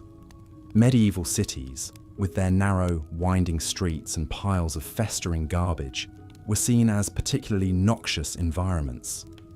The stench of human waste, rotting food, and industrial pollution mingled together in a miasmatic brew that was believed to be the source of all manner of ailments. In reality, of course, it was the unsanitary conditions themselves that allowed disease to thrive. The Black Death, which wiped out an estimated 1/3 of Europe's population in the 14th century, was spread not by bad air, but by fleas infected with the bacterium Yersinia pestis. The crowded, filthy conditions of medieval cities provided an ideal environment for the disease to take hold and spread like wildfire. The impact of unsanitary conditions on medieval food culture cannot be overstated. It was not merely a matter of unpleasant odours and occasional bouts of illness, but a pervasive and deadly threat that loomed over every meal. The simple act of eating, which we today take for granted as a pleasurable and nourishing experience, was fraught with danger and uncertainty for the average medieval peasant. In a world where even the most basic standards of hygiene were often lacking, food became not just a source of sustenance, but also a potential vector for disease and suffering. This, combined with the scarcity and monotony of the peasant diet, created a culinary landscape that was as bleak as it was unappetizing. As we continue our exploration of why food in medieval times sucked, it is important to remember that the challenges we have discussed so far, the lack of variety, the difficulty of preservation, the unbalanced diets, and the unsanitary conditions, were not the only factors at play. In our next chapter, we will turn our attention to the role of the church in shaping the culinary habits of the time, and how religious doctrine often compounded the already considerable hardships faced by the average medieval diner. But first, let us take a moment to reflect on the incredible resilience and adaptability of our ancestors. In the face of unimaginable adversity, they found ways to survive and even thrive, leaving behind a legacy that continues to shape our world to this day. As we tuck into our own meals, let us spare a thought for the medieval peasant, whose daily struggle for sustenance was a testament to the indomitable human spirit. For the medieval peasant, the hardships of daily life were compounded by the strict religious doctrines of the Catholic Church. In a society where the Church held immense power and influence, its teachings and edicts permeated every aspect of life, including the most basic of human needs: food. Central to the Church's dietary restrictions were the concepts of fasting and abstinence. On designated days throughout the year, particularly during the season of Lent, the faithful were required to abstain from consuming meat and to limit their overall food intake. For the already undernourished peasantry, these restrictions could be particularly burdensome. Imagine, if you will, the plight of a poor peasant family during the 40 days of Lent, already subsisting on a meagre diet of gruel and bread. they were now expected to forego even the occasional scrap of salted pork or dried fish that provided a modicum of flavor and sustenance to their meals. The growling of empty stomachs became a constant companion as they struggled to maintain their piety in the face of gnawing hunger. The story of John and Matilda, a fictional but all too typical peasant couple, illustrates the hardships faced by many during this time. With a small plot of land and a few scrawny chickens, they barely managed to feed themselves and their 3 children during the best of times. When Lent arrived, they dutifully put away their meagre stores of preserved meat and resigned themselves to a diet of thin gruel and boiled turnips. As the days wore on, their energy flagged and their tempers frayed. The children, too young to understand the reasons behind their deprivation, cried incessantly from hunger. John, a devout man, struggled to maintain his faith in the face of such hardship, while Matilda secretly dreamed of the savoury stew she would make when Lent was finally over. The couple's plight was not unique. Across the land, peasant families face similar struggles, their already meagre diets further restricted by the dictates of the church. Some, driven by desperation, resorted to poaching in the royal forests, risking severe punishment if caught. Others simply went without, their bodies weakening and their spirits breaking under the weight of their devotion. While the intentions behind the church's dietary restrictions were ostensibly noble, to encourage spiritual reflection and penance, their impact on the peasantry was often dire. In a society already plagued by scarcity and inequality, the added burden of religious fasting could be the difference between life and death. Yet even in the midst of such hardship, there were glimmers of hope and compassion. Monasteries and abbeys, with their vast landholdings and well-stocked larders, often served as a source of food aid for the poor. Monks and nuns, bound by their vows of charity and hospitality, would distribute bread and ale to the hungry, providing a brief respite from the gnawing pain of an empty belly. One such story tells of a kind-hearted abbess named Hildegard, who, upon seeing the gaunt faces of the peasants who came to her abbey seeking alms, ordered her kitchens to prepare a hearty pottage of vegetables and barley to be distributed to all who asked. The grateful recipients, their spirits lifted by this unexpected act of kindness, returned to their homes with renewed strength and a glimmer of hope in their hearts. Such acts of compassion, however, were all too rare in a world where the divide between rich and poor was vast and unyielding.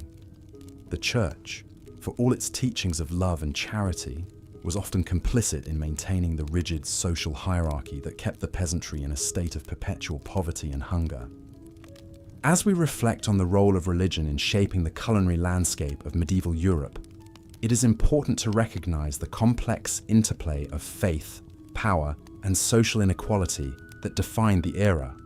For the peasantry, food was not merely a matter of sustenance, but a daily reminder of their place in a world where even the most basic of human needs could be subject to the whims of the powerful.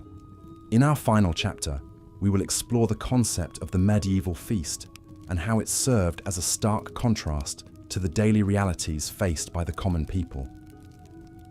Through the lens of this lavish display of wealth and abundance, we will come to understand the true depths of the inequality that defined the era and the ways in which food served as both a source of nourishment and a symbol of social division. But first, let us pause for a moment and imagine ourselves in the place of the medieval peasant, their hunger a constant companion, and their faith tested by the unyielding dictates of the church.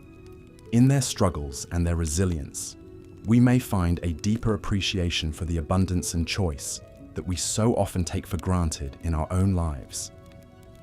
As we have seen, the life of a medieval peasant was one of constant hardship and deprivation, with food being a daily struggle rather than a source of pleasure or comfort. Yet, in stark contrast to this bleak reality, there existed another world entirely, that of the royal feast. In the great halls of castles and palaces, the nobility would gather to indulge in lavish banquets, that were a far cry from the meagre fare of the common people.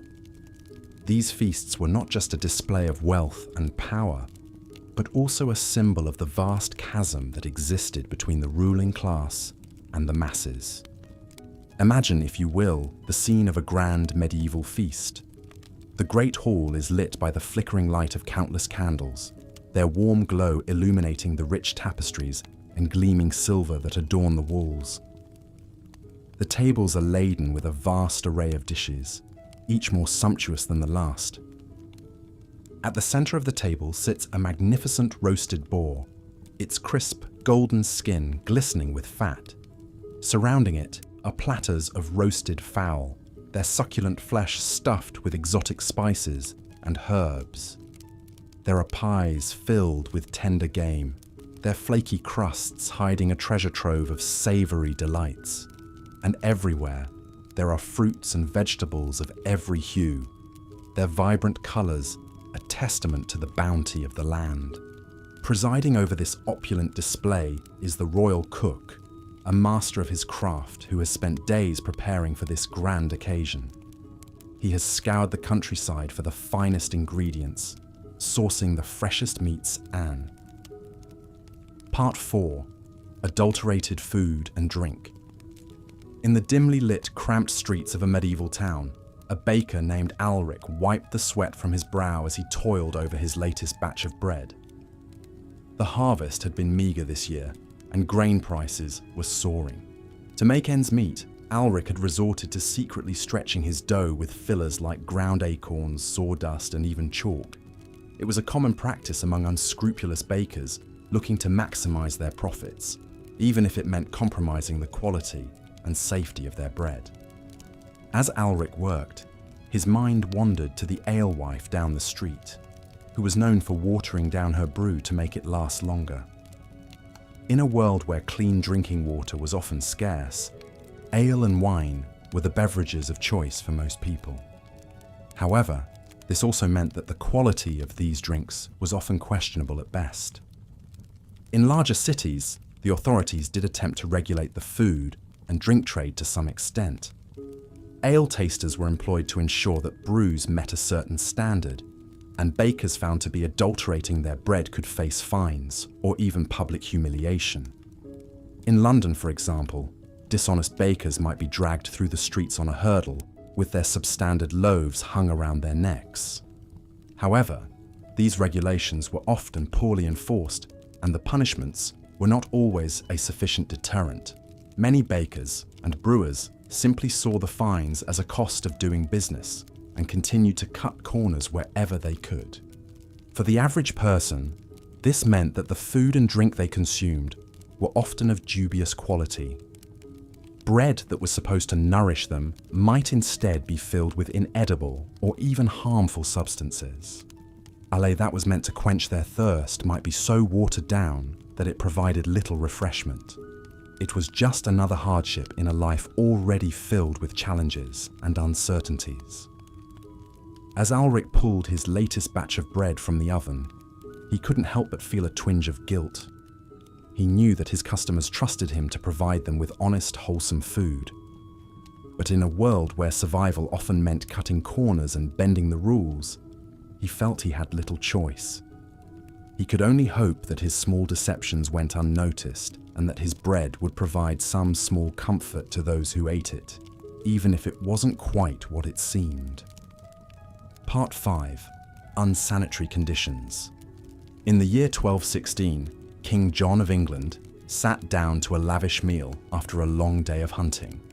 As was customary, he was presented with a variety of dishes, including fruit, meat, and sweetmeats. However, unbeknownst to the king, the peaches he consumed that day were spoiled, likely due to improper storage and handling. Shortly after the meal, John fell violently ill with dysentery, a disease that would ultimately claim his life. While the exact cause of King John's death has been debated by historians, his story illustrates a stark reality of medieval life.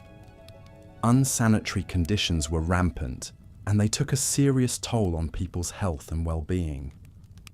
In many medieval households, livestock were often kept inside the home for warmth and safety. While this arrangement provided some comfort and security, it also meant that homes were constantly contaminated with animal waste and vermin. Fleas, lice, and rats were common companions, spreading disease and making life miserable for the home's human occupants.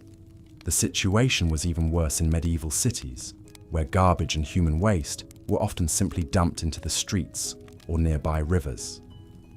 With no understanding of germ theory or the importance of hygiene, people lived in close proximity to filth and squalor, creating the perfect breeding ground for disease. The consequences of these unsanitary conditions were severe. Dysentery, like that which killed King John, was a common killer, spread through contaminated food and water. Other diseases like typhoid fever, cholera, and even the dreaded Black Death also thrived in the filthy conditions of medieval cities. For the average person, there was little escape from the constant threat of illness. Even the food they ate and the water they drank were often tainted with disease-causing microbes. In a world without antibiotics or modern medical knowledge, even a minor infection could quickly become life-threatening. The story of King John's death, while notable due to his status, was far from unique. For rich and poor alike, the spectre of disease and death was a constant presence, fueled in large part by the unsanitary conditions in which they lived. It was a grim reality of medieval life, and one that would persist for centuries until the advent of modern sanitation and hygiene practices. As the sun set over the medieval city, the stench of waste and decay hung heavy in the air. In the distance, the bells of the church tolled, a somber reminder of the many lives claimed by the filth and squalor of the streets. For the people of the city, it was just another day in a world where cleanliness was a luxury and disease was a constant companion. Part 6. The influence of the church. In a small cottage on the outskirts of a medieval village, a peasant family gathered around their meager evening meal. The fare was simple, a thin pottage made from vegetables and a scrap of salted pork, accompanied by a hard crust of bread. It was Lent, and the family was doing their best to honor the church's mandate to fast and abstain from meat during this holy season. For the peasants, the Lenten fast was a particularly difficult challenge. Their diets were already severely limited by their poverty and the scarcity of food. Giving up what little meat they had access to meant subsisting on an even more meager and monotonous diet than usual. The church's influence on medieval cuisine was significant and far-reaching. In addition to the Lenten fast, the church also mandated meatless days throughout the year, typically Wednesdays, Fridays, and Saturdays.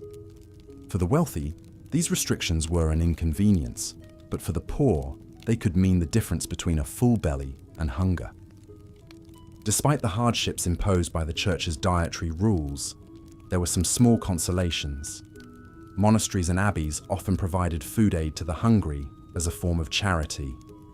Monks and nuns would distribute bread, ale, and sometimes even meat to the poor, particularly on holy days and festivals. However, this charity was not always enough to alleviate the suffering of the peasantry.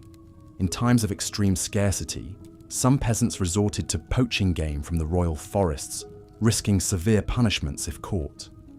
The church, in collaboration with the secular authorities, strictly enforced these hunting bans, viewing poaching as a sin against God and a crime against the king. As the peasant family finished their meager Lenten meal, they bowed their heads in prayer, thanking God for what little they had.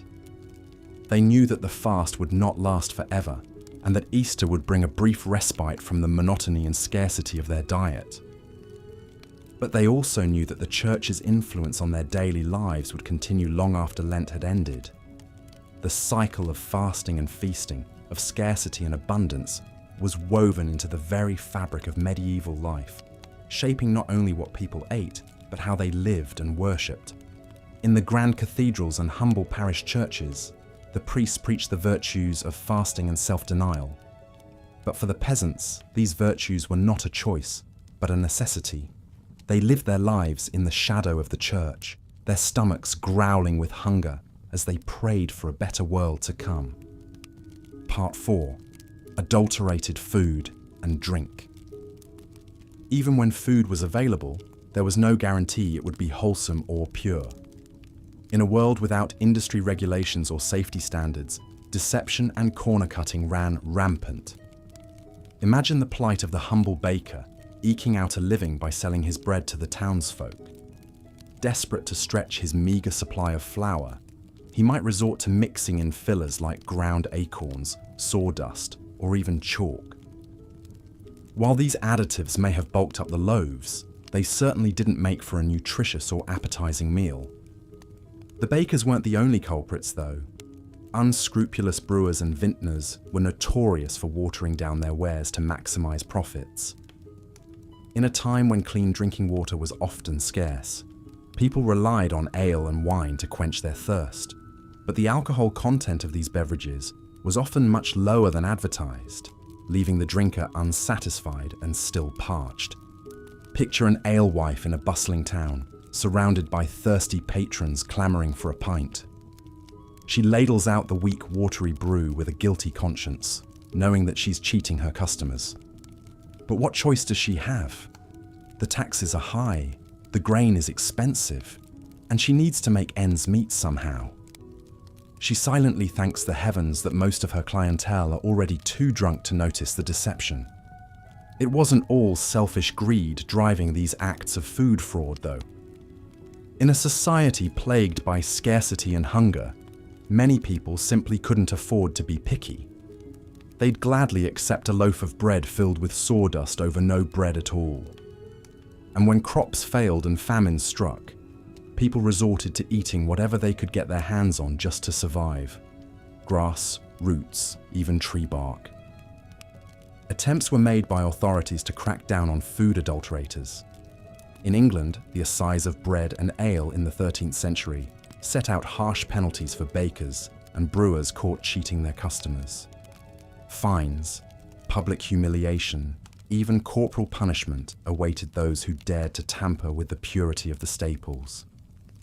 But with limited means of enforcement and the constant pressure of scarcity, such laws did little to stem the tide of food fraud in the medieval world. So the next time you bite into a fresh, crusty baguette or sip a cool, crisp lager, take a moment to appreciate how far we've come. In our world of abundant food choices and stringent quality control, it's easy to forget that for our medieval ancestors, every morsel was a gamble, and a full belly was never a guarantee. Their daily sustenance was often as much a product of deception and desperation as it was of nourishment and pleasure. Part 5. Unsanitary conditions. Beyond the challenges of scarcity, spoilage, and adulteration, the people of the Middle Ages also had to contend with the ever-present spectre of disease. In a world without germ theory or modern sanitation, food and water were often tainted with dangerous pathogens, turning every meal into a potential game of Russian roulette. The very living conditions of medieval people conspired against any notions of food safety. Many peasants shared their humble cottages with their livestock, with animals like cattle and chickens living under the same roof as the family. While this arrangement provided some warmth and security for the beasts, it also meant that animal waste and insects were a constant presence in the home, contaminating food, water, and surfaces. Cities were even worse, with narrow, filthy streets and crowded tenements creating the perfect breeding grounds for disease. Garbage, human waste, and animal carcasses piled up in the gutters, tainting the air and seeping into the water supply. The stench alone would have been overwhelming, but the real danger lurked in the millions of microbes swarming on every surface. It's no wonder that medieval people had such short lifespans, with disease cutting down young and old alike. Even the nobility weren't immune, despite their superior living conditions. The tragic story of King John of England serves as a cautionary tale. In 1216, while on a military campaign, the king gorged himself on peaches and cider, only to fall violently ill and die a few days later. Chroniclers at the time attributed his death to gluttony, but modern historians suspect that the real culprit was more likely food poisoning from contaminated fruit. The greatest scourge of the medieval world, the Black Death, was in part enabled by the unsanitary conditions that people lived in. The plague was spread by rats and fleas, which thrived in the squalor of medieval cities and towns. With garbage and waste piling up and hygiene standards virtually non-existent, it was only a matter of time before the pestilence took hold, wiping out a third of Europe's population. It's a grim picture, but it's important to remember that medieval people weren't ignorant or unconcerned about cleanliness. They may not have understood the science behind disease transmission, but they recognized the importance of keeping food and water clean. Monasteries and hospitals often had strict hygiene rules, and medieval housewives took great pride in keeping their homes as spotless as possible. But in a world without refrigeration, proper sewage systems, or clean running water, there was only so much that could be done. Every day was a battle against the forces of decay and contamination, and all too often, those forces won out. So the next time you enjoy a meal in a clean modern kitchen, spare a thought for your medieval ancestors who fought that battle every day of their lives, with the odds stacked firmly against them. Part 6. The influence of the Church. In the medieval world, the Catholic Church loomed large over every aspect of life, and food was no exception. For the faithful, the religious calendar dictated what could be eaten and when, adding an extra layer of complexity to an already challenging food landscape. The Church mandated strict fasting and abstinence rules, particularly during the penitential season of Lent. For 40 days before Easter, meat was strictly off the menu, as were dairy products, eggs, and even olive oil in some regions. Fish was sometimes permitted, but for many poor peasants, even that was a luxury they could ill afford. Imagine the struggle of a peasant family, already living on the brink of starvation, faced with the prospect of giving up what little meat and dairy they had for the sake of spiritual purity. The growling stomachs and weakened bodies were a small price to pay, they were told, for the promise of eternal salvation. But that was cold comfort for a mother watching her children grow thin and listless from hunger. Even outside of Lent, the Church's influence could be felt in the rhythms of the weekly menu. Wednesdays, Fridays, and Saturdays were designated as lean days, when meat was forbidden. For the wealthy, this simply meant substituting fish or other luxuries. But for the poor, it often meant going without any animal protein at all. There were some small mercies, however. Monasteries and abbeys often provided food aid to the hungry as part of their mission of charity. Monks would distribute bread, soup, and ale to the needy, offering a rare respite from the gnawing hunger that was a constant companion for so many. Some even opened their doors to travelers, providing a warm meal and a bed for the night to those who could not afford an inn. But even this generosity had its limits. The Church was also a major landowner, controlling vast swaths of agricultural land and forests. Peasants who dared to poach game from these lands to feed their families faced severe punishment, including fines, flogging, and even exile. The irony of a supposedly charitable institution hoarding its wealth while its flock starved was not lost on many. The impact of the Church's dietary restrictions on the medieval populace cannot be overstated. For people already struggling to find enough to eat, the added burden of religious fasting and abstinence could be the difference between life and death. And yet, the fear of eternal damnation was a powerful motivator, driving people to endure even the most extreme privations for the sake of their immortal souls. Today, we may look back on these practices as archaic and even cruel, but for medieval people, they were a fundamental part of the fabric of life. The Church's hold on the hearts and minds of the faithful was unquestioned. and its dictates carried the weight of divine law. To defy them was to risk not only earthly punishment, but the fires of hell itself. And so, with gritted teeth and growling bellies, the people of the Middle Ages soldiered on, secure in the knowledge that their suffering would be rewarded in the world to come. And so we come to the end of our journey through the dismal depths of medieval cuisine. It's a testament to human resilience that people managed to survive and even thrive at times on such a meager and unreliable food supply. The scarcity, the spoilage, the sheer monotony of gruel and gruel again.